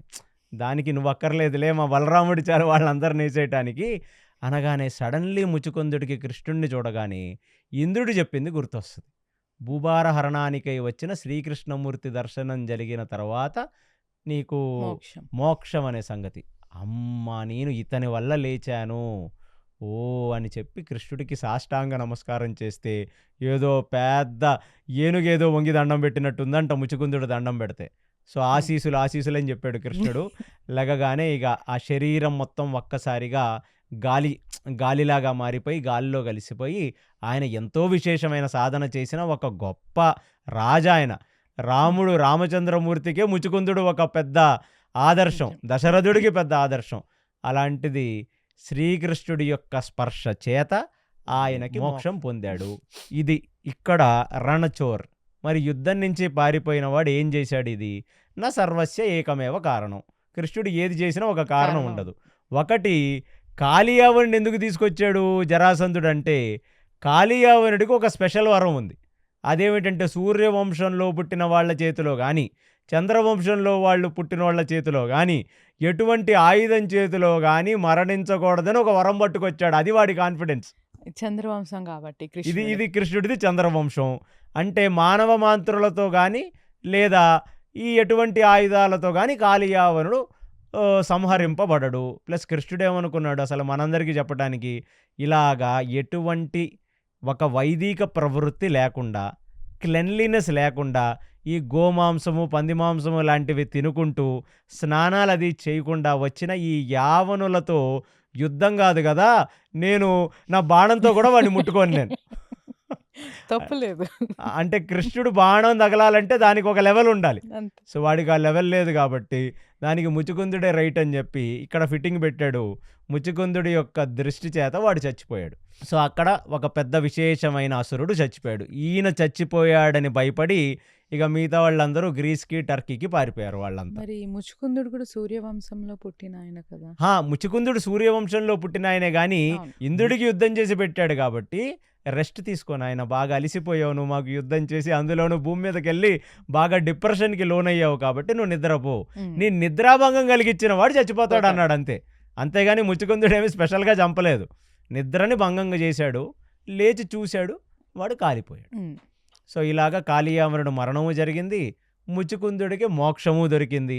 ప్లస్ ఇప్పుడు దీనికంటే విచిత్రం ఏమిటంటే ఇక జరాసంధుడుని చూసి ఇక కృష్ణుడి యొక్క దయాగుణం ఏమిటంటే, ఇప్పుడు ఏమిట్రా నీకేం కావాలి, నువ్వు మమ్మల్ని చంపాలి అంతేనా?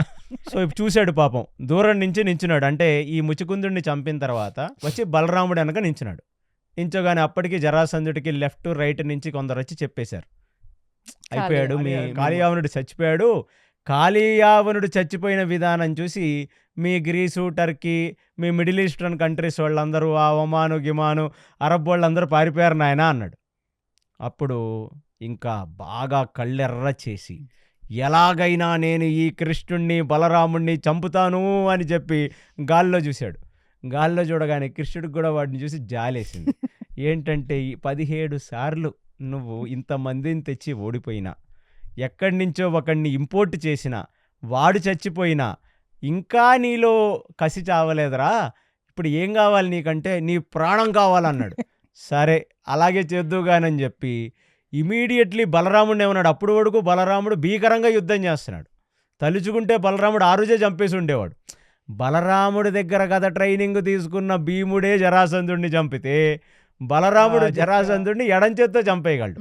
అలాంటిది బలరాముడికి కన్ను కొట్టి, బలరామ వాడు ఈగో ట్రిప్లో ఉన్నాడు, వాడి ఈగోను కొంచెం మనం కూడా సాటిస్ఫై చేద్దాం, కాబట్టి నువ్వేం చేస్తావంటే, నేను ఎలాగో అక్కడ ముచుకుందుడి దగ్గర నుంచి నేను పారిపోయా, కాబట్టి నువ్వొక పని చేయి, వీడితో యుద్ధం చేస్తూ చేస్తూ ఇద్దరం జంప్ అయిపోదాం అన్నాడు బలరాముడిని. ఎందుకలాగా అన్నాడు. ఎందుకలాగా అంటే మరి అదే కదా ఆర్ట్, నీకు అదే చెప్తున్నాను, యు జస్ట్ ఫాలో మీ అన్నాడు కృష్ణుడు. సో కృష్ణుడు మళ్ళీ ఏదో కొంటె పని ఏదో చేయబోతున్నాడని చెప్పి ఆ యుద్ధం పీకులోకి వెళ్ళి బలరాముడు కరెక్ట్గా జరాసంధుడి మెడ మీద కాలేసి తొక్కి నాగలితో దున్ని చంపేద్దామని అనుకున్న టైంకి కన్ను కొట్టేసరికి బలరాముడు నాగలి భుజం మీద వేసుకొని పరిగెత్తటం, కృష్ణుడు బాణాలు అవి ఆయన దీని మీద రథం మీద వేసుకొని పరిగెత్తటం. ఇద్దరు పరిగెత్తితే ఇప్పుడు వరకు వీళ్ళు పిచ్చగొట్టుడు కొట్టి నేను కరెక్ట్గా కింద పడ్డప్పుడు వీళ్ళు పరిగెడతారేమిట్రా నాయన అని చెప్పి వాడు కాసేపు అర్థం కాల జరాసంధుడికి. తర్వాత అసురుడు కదా ఎంతైనా, దంభో దర్పోభిమానశ్చ క్రోధ పారుష్యమేవచ, ఇది దైవీయసుర సంపద్విభాగ యోగంలో అసురుల యొక్క గుణాలు అన్నమాట ఇవన్నీ. అంటే ఎంత మనం కిందేసి నువ్వు నీచుడు అని చెప్పినా వాడిలో మళ్ళీ ఇమీడియట్లీ నాకంటే మంచోడెవడు లేడనే ఫీలింగ్ వాడికి లోపల నుంచి వస్తుంది. నాకంటే ధైర్యవంతుడు, నాకంటే బలవంతుడు లేడని ఎక్కడ లేని దమ్ము ఉంటుంది వాళ్ళకి అసురుల్లో. అదొక స్పెషల్ క్వాలిటీ. లాజికల్గా వాడికి చూపించేసిన వాడు అన్నిసార్లు ఓడిపోయినా 101st టైం అప్పుడు ఇలా జరిగి ఓడిపోయాం, ఇప్పుడు ఇలా జరిగి ఓడిపోయాం, ఇప్పుడు నేను యుద్ధం చేస్తున్నప్పుడు కరెక్ట్గా అరిటాకు తొక్క మీద కాలేసాను కాబట్టి నేను పడ్డాను, అలా పడ్డాను తప్ప బలరాముడితో వస్తే పడలేదు అని సెల్ఫ్ డిసెప్షన్ ఇదంతా. మళ్ళీ వెనక పరిగెత్తాడు. పరిగెత్తగానే వీళ్ళిద్దరు ఏం చేశారు, మళ్ళీ ఆ ఝాన్సీ యూపీకి మధ్యప్రదేశ్కి ఉన్న బార్డర్లో అక్కడ ఒక పెద్ద రేంజెస్ ఉన్నాయి, రైవాతక రేంజెస్ అని. ఆ రేంజెస్ మధ్యలో ఒక విశేషమైన పర్వతం ఉంది, దాని పేరు ప్రవర్షణ అనే పర్వతం ఉంది. కృష్ణుడు బలరాముడు ఇద్దరు ఆ ప్రవర్షణ అనే పర్వతాన్ని ఎక్కారు. ఎక్కగానే ఇక జరాసంధుడు ఫస్ట్ ఆ పర్వతాన్ని ఎక్కుదాం అని ప్రయత్నించగానే ఆయన ఆర్మీ జనరల్ చెప్పారు, సార్ మామూలుగా ప్లేన్స్ మీద ఎదురెదురు నిలబడి యుద్ధం చేయటం ఒక పని, ఈ పర్వత శ్రేణులలో యుద్ధాలవి చేయలేం మనం, కానీ ఒకటైతే చెప్తున్నాను, మనం ఆర్మీని అంతా పెట్టి పర్వతాన్ని మొత్తం చుట్టుముట్టిద్దాం. కిందకి దిగాలంటే ఇక్కడి నుంచే కదా దిగాలి, కాబట్టి దిగటానికి వస్తారు కదా అప్పుడు గుంపుగా అటాక్ చేసేద్దాం. ఇప్పుడు ఈ యాదవ సైనికులు లేరు. ప్లస్ ఇక్కడ కృష్ణ బలరాములు ఇద్దరు మాత్రమే ఈ కొండెక్కారు. అనగానే చాలా బాగుంది ఐడియా అని చెప్పి హ్యాపీగా వాళ్ళందరూ అక్కడ కూర్చొని వాళ్ళ రథాలన్నిటినీ కొండ చుట్టూ పేర్చి మొత్తం ఫిరంగులు గిరంగులు బాంబులు అవన్నీ వేసుకొని అక్కడ రెడీగా ఉన్నారు. పైకెక్కి బలరాముడు ఎందుకు కృష్ణ పైకెక్కిచ్చావని అడిగాడు. ఎక్కితే ఇక్కడ మంచి తేనె అది ఉంది, ప్లస్ చాలా స్ప్రింగ్ వాటర్ అవి ఉన్నాయి, ఇక్కడ కాసేపు హ్యాపీగా ఇక్కడ స్నానం చేద్దాం, ఇదంతా ఉంది. హరివంశంలో భాగవతంలో రకరకాల చోట్ల వస్తుంది అనమాట. సో కృష్ణుడు హ్యాపీగా అప్పుడు వరకు ఫైట్ చేసినప్పుడు దుమ్ము ధూళి అంతా వాళ్ళు కడుక్కొని నగలవన్నీ తీసి పక్కన పెట్టుకొని హ్యాపీగా జుట్టు హెడ్ బాత్ అది చేసి దాని తర్వాత మంచి అక్కడ ఉన్న కొన్ని తేనె అవి తాగి చుట్టుపక్కల ఉన్న కందమూల ఫలాలన్నీ కూడా తింటూ ఫారెస్ట్ ఫైర్ వేసుకొని ఆ రాత్రి అక్కడ పడుకున్నారు. పడుకోగానే అసలు ఈ జరాసంధుడికి ఏమీ అర్థం కాల. వీళ్ళేమిటరా నాయన ఎక్కింది ఎక్కారు కానీ కిందకి రావట్లేదు, కొంపదీసి పైన సెటిల్ అయిపోయారా ఏమిటి, అయినా పైన ఎలా సెటిల్ అవుతారు, వీళ్ళ రాజ్యం ఉంది కదా మథుర అని చెప్పి ఇప్పుడు ఏం చేశాడు, ఇద్దరు ముగ్గురు జనాలని అసలు వీళ్ళు రాజులు ఇక్కడ ఉంటే అసలు మథురలో ఎవరున్నారో మీరు వెళ్ళి చూసి రండిరా నాయన అని చెప్పి ఆయన ఆ రాత్రికి అక్కడి నుంచి కొంచెం సైన్యాన్ని పంపించాడు. సైన్యం అంతా చాలా ధీటుగా ట్రావెల్ చేసి పొద్దున్నే మథుర చేరింది. మథుర చేయగానే షాపులు గీపులు ఇవి అవి అన్నీ మూసేసి ఉన్నాయి. అమ్మ అంటే ఎమర్జెన్సీ సిచ్యువేషన్ అనుకుంటా. సో వెస్ట్ నుంచి కాళీయావనుడి సైన్యం, ఈస్ట్ నుంచి మనం అందరం యుద్ధం చేసేసరికి ఎవరికి వాళ్ళు అందరూ కూడా తొర్రల్లోనూ లేకపోతే ఈ బంకర్లలోనూ దాక్కున్నట్టున్నారు వీళ్ళు అని చెప్పి అక్కడ వీరవిహారం చేసి గుర్రాల మీద వాటి మీద అరుస్తూ బయటికి రావాలి, మీరా బయటికి వచ్చారా బ్రతికిపోతారు, మేమా లోపలికి వచ్చామా తలలు తీసేస్తామని పెద్ద విలన్లు లాగా లోపల అరుస్తుంటే ఒక్క కుయ్యి లేదు ఒక్క కయ్యి లేదు. దాని తర్వాత పక్కనోడు చెప్పాడు, అన్న మనుషులు మాట్లాడట్లేదు ఓకే, ఇక్కడేంటన్న గుర్రాలు గాడిదలు ఏనుగులు కూడా లేవు, అసలు యానిమల్స్ని ఎక్కడ దాచిపెట్టారన్న వీళ్ళని అనగానే వాడన్నాడు, కృష్ణుడికి అసలే యానిమల్ లవర్ కాబట్టి మనుషుల కంటే కూడా యానిమల్స్కే ఎక్కువ ఏదన్నా ప్లేస్ పెట్టుంటాడు అని చెప్పి అక్కడ ఇక్కడ ఎతికారు. దాని తర్వాత ఇంకొకటికి పెద్ద ఐడియా వచ్చింది. ఇవన్నీ అంటే ఓకే, ఆవులు రోజు మేతకెళ్ళనిది, ఆవులు మేయనిది, ఆవులు తాగనిది అసలు ఉండలేవు కదా, కాబట్టి మనం ఒక పని చేద్దాం, ఈ మథుర ఎక్కడైతే యమునా నది అడవులు ఉన్నాయో ఆ అడవుల్లో పచ్చిక బయళ్ళు ఉంటాయి, వాటిని గోచర భూములు గోమాళలు అంటారు, అక్కడికి వెళ్ళి చూద్దామని చూస్తే అక్కడ కాస్తూ కానీ మేస్తూ కానీ కనపడలేదు. ఆవులేమైపోయాయి, అసలు ఆవులు ఎక్కడికి పోయాయి ఏమీ అర్థం కాల. తర్వాత లోపలికి వచ్చి ఒక్కొక్క ఇల్లు పగలగొట్టి చూస్తే మొత్తం సామానంతా ఖాళీ, ఎవడూ లేడు అక్కడ ఇంట్లో. అసలు వాళ్ళు నెత్తి మీద చెయ్యి పట్టుకొని ఒక్క మనిషి లేడేమిట్రా నాయన ఈ మథురలో అని చెప్పి వాళ్ళు చూస్తే మథుర ఎంటీ, ఆవులెంటి, ఏనుగులెంటి, గుర్రాలెంటి, ఏమీ లేవు అక్కడ. అమ్మ మనం చాలా పెద్దగా మోసపోయామురా నాయన, అసలు ఇది మొత్తం ఖాళీ చేశారు సరే, ఎక్కడికి పోయారంటే ఈ యుద్ధం జరుగుతుంది అని తెలిసిన ఫస్ట్ రాత్రి ఆయన పంపించాడు మథుర నుంచి. ఇదంతా జరిగేసరికి 3-4 రోజులైంది. వాళ్ళు హ్యాపీగా వాళ్ళు ద్వారక చేరుకున్నారు, ద్వారకలో సెటిల్ అయ్యారు, వాళ్ళు పాలవి పొంగించుకున్నారు, కొత్తేళ్లలో అందరూ గోప్రవేశాలు చేసుకున్నారు, అంతా బాగైపోయింది. ఈ వర్తమానం జరాసంధుడికి అందించారు. జరాసంధుడు ఆల్మోస్ట్ 1 రోజో 2 రోజుల్లో కాపుగాసాడు కింద. తర్వాత జరాసంధుడికి బీపీ వచ్చింది. అసలు మథురే లేదురా నాయన, ఇంకేం మథుర, అది గోస్ట్ టౌన్ రా నాయన, అక్కడ ఏమీ లేవు, బయట ఆకారాలు తప్పని చెప్పారు. ఇప్పుడు జరాసంధుడికి ఒక పెద్ద ఐడియా వచ్చింది. ఏంటంటే అసలు వీళ్ళు కొండ దిగాలి కదా, దిగట్లా, ఇద్దరు పైకి వెళ్ళి దాక్కున్నారు. కాబట్టి మనం పని చేద్దాం, కొండకు మంటెట్టేద్దాం అని కొన్ని లక్షల టన్నుల నెయ్యి తీసుకొని వచ్చి, నూనె తీసుకొని వచ్చి, కాటన్ తీసుకొని వచ్చి, సమిదలు తీసుకొని వచ్చి అన్నీ పేర్చి దానికి మంట పెడితే ఆ మంట విస్తరించి మొత్తం దావాగ్ని వచ్చింది. అయ్యో, మరి దావాగ్ని వస్తే మరి పైనున్న మనుషులు ఏమన్నా అరుపులు అవి వినపడతాం, కనీసం కళ్ళారా మరణాన్ని చూడలేము, తగలబడుతున్న శవాన్ని చూడలేము, నా రివెంజ్ అంతా సరిగ్గా తీరేటట్లేదు, కనీసం ఏమన్నా అరుపులు వినపడతాయేమో తగలబడుతున్నవి విందామని వెయిట్ చేస్తే మొత్తం అరణ్యం మొత్తం ఆ మరుసటి రోజు సాయంత్రానికి మొత్తం దగ్ధమైపోయి ఎక్కడైతే కృష్ణ బలరాములు ఉన్నారో వాళ్ళున్న ప్రదేశానికి వస్తే నీళ్ళంతా వేడెక్కిపోయి ఉన్నాయంట. కరెక్ట్గా బలరాముడు ఇప్పుడు ఏం చేద్దాం అనగానే కృష్ణుడు బలరాముడి చెయ్యి పట్టుకొని ఆ పైన ఏదైతే కొండ పైన శిఖరం మీదకు పరిగెత్తి శిఖరం మీద ఒక లాంగ్ పారాగ్లైడింగ్ చేసి కృష్ణుడు బలరాముడు ఇద్దరు కలిసి జరాసంధుడు ఏ ఆర్మీ అయితే అక్కడ ఆ మంటల్ని చూస్తుందో ఆ మంటలలో వీళ్ళు కనబడనంత అంటే అంత పీక్ మీదకి వెళ్ళి పారాగ్లైడింగ్ చేసి వాళ్ళు కొన్ని యోజనాల దూరంలో పడ్డారంట. అంటే జరాసంధుడి సైన్యం వెనకాల ఎక్కడో పడ్డారు. వాళ్ళకి తెలియలేదు. తర్వాత వాళ్ళు వెనక్కి తిరిగి చూసుకుంటే వీళ్ళందరూ పైన కొండవైపుకు చూస్తున్నారు, వాళ్ళకి తెలియలేదు. సో హ్యాపీగా కృష్ణుడు ఏమన్నాడంటే ఏం పర్లేదు, ఇక్కడి నుంచి నడుచుకొని వెళ్తే ఒక ఊరు వస్తుంది, అక్కడ 2 రథాలు కట్టించుకొని మనం కూడా ద్వారకు వెళ్ళిపోదాం అన్నాడు. అనగానే బలరాముడు కూడా ఓకే అని చెప్పి బలరాముడు వెళ్తున్న దారిలో కృష్ణుడిని అడిగాడు, ఇదేమిట్రా నాయనా, వాడేమో ఈజీగా నేను ఒక గుద్దుతో చంపేయగలను, నేను ఒక గుద్దు గుద్దితే అరగుద్దు వేస్ట్ అవుద్ది అసలు జరాసంధుడికి, అంత పరాక్రమం ఉంది నాకు, అలాంటిది వీడికి భయపడటం ఏమిటని. భయపడటం లేదు పాడలేదన్నా, వాడేదో మనల్ని చంపాలని మురిసిపోతున్నాడు వాడి ఆనందం. కాబట్టి వాడికి ఒక చిన్న ఆనందం వదులుద్దాం మనం, ఎంతైనా మన మామగారికి 2 కూతుర్లను ఇచ్చాడు సో వాడి రివెంజ్లో కూడా ఎంతో కొంత న్యాయమని నేను చెప్పను, కానీ అసురుల్లో కూడా అంటే అసురుల కోరికలు కూడా అప్పుడప్పుడు కృష్ణుడు తీరుస్తుంటాడు అనమాట ఇలాంటి విధంగా.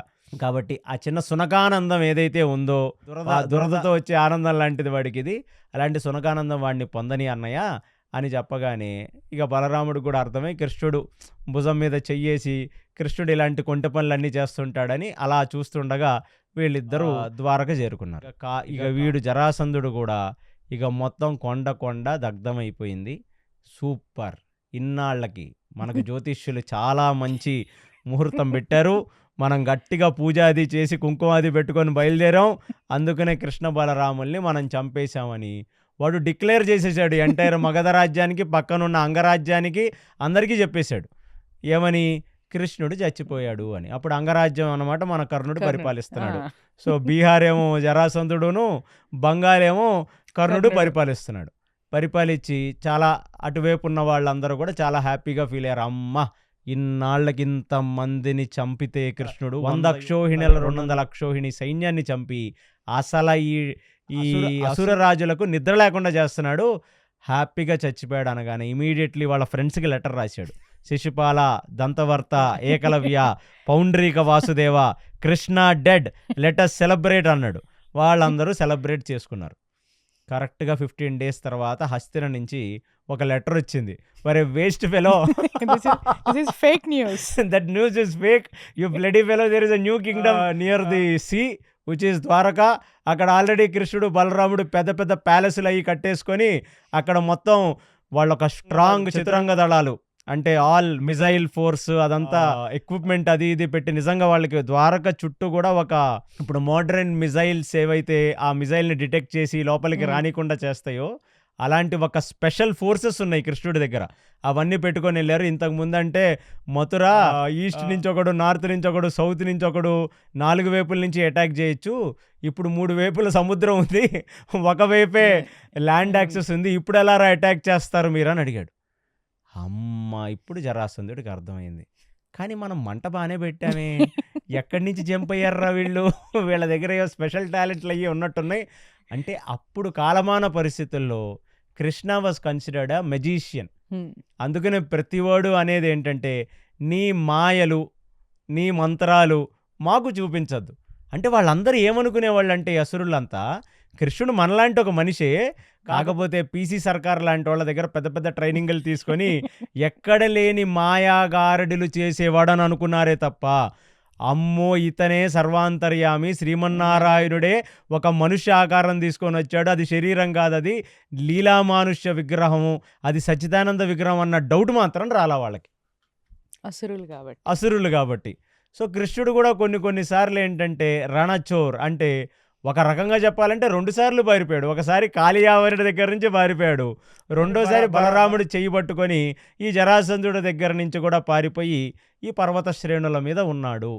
కానీ కృష్ణుడికి మాత్రం ఎక్కడి లేని బాధ కలిగిందంట. దేనికి కలిగిందంటే అసలు మామూలుగా అయితే జరాసంధుడిని కొట్టి చంపేసి ఉండొచ్చు, తర్వాత 18th టైం తర్వాత ఎప్పుడన్నా ద్వారకకు వస్తే అలా చంపచ్చు. కానీ ఆ రోజు మేము పర్వత శ్రేణంలో ఉంటే ఇంత ఫారెస్ట్ వుడ్ని ఇన్ని వృక్షాలని కాల్చావు కదరా నువ్వు, నీకు నేను పెడతాను రా ముహూర్తం, నీకు నేను ఒక స్పాట్ పెడతాను నువ్వు. అంటే ఇది కూడా మీరు గమనించాలి, కృష్ణుడి యొక్క ఆలోచన. నేను చెప్పాను మోసగాళ్లకు మోసగాడు కృష్ణుడు అని. 18 సార్లు యుద్ధం చేస్తే కొన్ని రోజుల పాటు నేను కృష్ణుడిని చంపాననే ఒక ఆనందం, సునకానందం పడని అని వదిలేశాడు కదా. కనీసం ఇన్నిసార్లు యుద్ధానికి వచ్చిన ఒక వ్యక్తిని కనీసం కృష్ణుడు తన చేతితో చంపాలి కదా. కనీసం ఆ పాత్రకు న్యాయం చేయడానికైనా పాపం ఇంత ఎఫర్ట్ పెట్టాడు, పోన్లే అని వదిలేశాడు. ఆనందం, సునకానందానికి, నన్ను చంపాడని అనుకోని అని. అలాంటి వాడు కృష్ణుడు వచ్చి చంపచ్చు కదా. అంటే అంత నీచుడు కాబట్టి వాడిని చంపటానికి కూడా కృష్ణుడు ఇష్టం లేక భీముడిని తీసుకెళ్ళాడు. ఇదంతా సభాపర్వంలో వస్తుంది అనమాట. వాళ్ళు రాజసూయ యాగం చేద్దాం అనుకుంటున్నప్పుడు నలుదిక్కులా వెళ్ళి 4 వైపులున్న సైన్యాన్ని గెలవాలన్నప్పుడు ఫస్ట్ మీకు నేను పెడతానుగా ముహూర్తం, ఇప్పుడు మనం ఈ యజ్ఞం అది చేయడానికి ఒక బలి ఇవ్వాలి ఒకడిని, ఆ బలి నేను చెప్తాను కదా ఎవరిని ఇవ్వాలో అని చెప్పి రాత్రికి రాత్రి వీళ్ళందరినీ తీసుకొని వెళ్ళి భీముడి చేత జరాసంధుడిని చంపే ఏర్పాటు చేస్తాడు. అప్పుడు మళ్ళీ చూస్తాడు జరాసంధుడు, అమ్మా యూ బ్లాక్ ఫెలో, నేను చంపుదామని అనుకుని మంట పెట్టేస్తే నువ్వు పారిపోయిన వాడివి కదా అని చెప్పి ఇంకా ఏమీ చెయ్యలేక ఒక ఆల్మోస్ట్ 14 రోజులో 13 రోజులో ఆ భీముడితో కుస్తీ పడితే ఒక ప్రదోషకాలం దాటిన తర్వాత భీముడు వాడిని చంపేస్తాడు, ఆ జరాసంధుడిని. మళ్ళీ గుండెల మీద కొట్టి చంపుతాడని ఉంది తప్ప వ్యాసభారతంలో ఆ 2లాగా చీల్చి ఇటొకటి అటొకటి వేస్తాడని మాత్రం లేదు. మనం ఏం చేద్దామంటే అసలు జరాసంధుడి యొక్క పూర్తి కథ ఒక స్పెషల్ పాడ్కాస్ట్లో చెప్దాం, from birth to death of Jarasandha అని. కానీ కృష్ణుడికి అంత అసహ్యం జరాసంధుడు అంటే, కనీసం ఆ మరణం అనేదైనా కృష్ణుడు తన చేతులతో ఇవ్వాలి. కాకపోతే కృష్ణుడు పర్యావరణవేత్త, ఎన్విరాన్మెంటలిస్ట్. ఇంత వుడ్ని, ఇన్ని చెట్లని, వీటిని చంపేస్తావురా నువ్వు కేవలం నన్ను చంపడానికి, అంటే బేసిక్ ఎథిక్స్ కూడా లేవు నీకు, అందుకనే నిన్ను అనెతికల్గానే చంపాలరా అని చెప్పి భీముడి చేత వినాశకాలే విపరీత బుద్ధి, నువ్వు నన్ను చంపాలంటే నువ్వు నన్ను చంపాలి, నన్ను చంపడం కోసం ఇంత పర్యావరణానికి అవసరమైన ఇన్ని చెట్లని, వీటిని చంపుతావా నువ్వు. కాబట్టి జరాసంధ ఫైనల్లీ అలా భీముడి చేతిలో చచ్చిపోతాడు. అందుకు వచ్చింది రణచోర్ అని. కానీ ఈ రణచోర్ అనే దాని వెనకాల ఎంత తాత్వికం ఉంది చాలా. అంటే దీని వెనకాల చాలా స్ట్రాటజీ. ఒకటి, ఎవ్వరికి తెలియకుండా సైలెంట్గా మథురని షిఫ్ట్ చేసేసాడు. 2, కాలయావనుడు అనే వాడికి వాడు అసలు లెవెల్ ఏంటో చూపించాడు. ముచుకుందుడికి మోక్షం ఇప్పించాడు. సో ప్లస్ ఈ జరాసంధుడికి ఫైనల్లీ నువ్వు నన్ను చంపాలని అనుకుంటున్నావు కదా, పో చంపాను అనుకో అని ఒక చిన్న ఆనందం ఇప్పించాడు. సో ఇవంతా స్కెచ్ చేసినందుకు గాను వాళ్ళు నార్త్ ఇండియన్స్, గుజరాతీసు రణచోర్ అని పిలిచి కృష్ణుడి మీద వాళ్ళ భక్తిని వాళ్ళు ప్రకటించుకుంటారు. అందుకు ఆ పేరు వచ్చింది. మీరు అడిగింది చిన్న క్వశ్చన్ అయితే దాని వెనకాల ఇంత పెద్ద కథ ఉంది. అవును. కేసీ గారు, నెక్స్ట్ క్వశ్చన్ ఏంటంటే, కురుక్షేత్రానికి ముందు దుర్యోధనుడు, అర్జునుడు ఇద్దరు కృష్ణుడి దగ్గరికి వెళ్ళారు. కృష్ణుడు నేను కావాలా, నా సైన్యం కావాలా అని అడిగారు. దుర్యోధనుడు నారాయణీ సైన్యాన్ని కోరుకున్నాడు. మరి కృష్ణుడు తనకెంతో ఇష్టమైన నారాయణీ సైన్యాన్ని, ఎంతోమందితో యుద్ధం చేసింది నారాయణీ సైన్యం, ఎలా మరి కురుక్షేత్రంలో తనకి వ్యతిరేకంగా పోరాడడానికి ఒప్పుకున్నారు? మరి సైన్యం అంతా చనిపోతారు కదా అటుపక్క కౌరవులతో యుద్ధం చేసినప్పుడు. మరి కృష్ణుడు ఎలా తన సైన్యాన్ని సుముఖంగా పంపించేశారు అటువైపు? ఇది ఒక ఫిలసాఫికల్ క్వశ్చన్ ఇది. సో మీరేమనుకుంటున్నారు? అంటే ఇచ్చిన వాళ్ళందరూ చచ్చారు. అవును, అలా ఎలా తేలికగా చనిపోవడానికి ఒప్పుకున్నారు అని. సో ఆయనకి తెలుసు అది పోతారని, అయినా సరే ఆయన చనిపోవడానికి ఒప్పుకున్నట్టేగా ఒక రకంగా. అవును. దాన్ని మీరేమనుకున్నారు? పోనీ ఇంత మహాభారతం విన్నారు కదా, అంటే ఏదో పూర్వజన్మలో ఏదో ఒక వృత్తాంతం ఉండి ఉంటుంది. ఇన్నాళ్ళు శ్రీకృష్ణుడికి సేవ చేసి ఇంకా వాళ్ళు మళ్ళీ మోక్షానికి వెళ్ళాలి కాబట్టి ఈ రకంగా వెళ్ళారేమో అని అనుకుంటున్నాం, కానీ కరెక్ట్గా తెలియదు. ప్రతిదానికి పూర్వజన్మ ఉంటుందండి. ఎందుకంటే సనాతన ధర్మంలో మనం తీసుకున్న ప్రతి జన్మకి, ఇప్పుడు మనం ఆస్ట్రాలజీ చూసామనుకోండి, మీ ఫస్ట్ హౌస్లో ఈ గ్రహం ఉంది, మీ లగ్నం డిసైడ్స్ యువర్ పర్సనాలిటీ. సో అందులో సూర్యుడు ఉన్నాడు, లేదా అందులో రాహు ఉన్నారు, అందులో కేతు ఉన్నాడంటే ఆ ప్లేస్మెంట్ వచ్చిందంటేనే మీరు గత జన్మలో చేసిన కర్మల బట్టి ఈ జన్మలో మీ ఆస్ట్రాలజికల్ చార్ట్ డిసైడ్ అవుతుంది. ఉమ్, ఈ జన్మలో చేసిన పాపపుణ్యములను బట్టి నెక్స్ట్ లైఫ్ డిసైడ్ అవుతుంది మీది. సో కర్మ పూర్వజన్మ అనేది ప్రతి చోట ఉంటుంది. ఉమ్, బట్ మీరు అడిగారు అంత ఇష్టమైన నారాయణ సైన్యాన్ని దుర్యోధనుడికి ఎలా ఇచ్చాడు ఉమ్. అని. సో ఎందుకంటే చాలా యుద్ధాలు చేశారు, అందరినీ సంహరించడంలో హెల్ప్ చేశారు శ్రీకృష్ణుడికి. ఒక జరాసంధుడు గాని దంతవక్రుడు గాని ఏకలవ్యుడితో వచ్చినప్పుడు వీళ్ళే పోరాడారు, గెలిచారు కూడా. గెలిచారు. మరి అందరి పేర్లు మళ్ళీ నారాయణీయే, ఆయన పేరే పెట్టుకున్నారు మొత్తం సైన్యం. మరి ఎలా ఒప్పుకున్నారు? సూపర్ క్వశ్చన్ ఇది. ఇది యాక్చువల్లీ నాకు చాలా ఇష్టమైన క్వశ్చన్ కూడా. సో ఇప్పుడు మనం స్టార్ట్ చేద్దాం. తలభాగం వైపు కూర్చున్న దుర్యోధనుడు, కాళ్ల భాగం మీదకు కూర్చున్న అర్జునుడు. ఉమ్, అంటే అర్జునుడిది దాసభక్తి, అంతే కదా. ఉమ్. సో భక్తిలో కూడా నవవిధ భక్తులు ఉంటాయి కదా. అవును. సో అలాగా అర్జునుడిది చాలా దాసభక్తి. అంటే కృష్ణుడు ఏది చెయ్యమంటే అదే చేస్తాడు అర్జునుడు. ఉమ్, ఎందుకు అంటే అదే శరణాగతి అంటే. అందుకనే ఆయనకే చెప్పాడు ఈ చర్మశ్లోకాన్ని, సర్వధర్మాన్ పరిత్యజ్య మామేకం శరణం వ్రజ అహం త్వాం సర్వపాపేభ్యో మోక్ష ఇష్యాసి మాసూచ.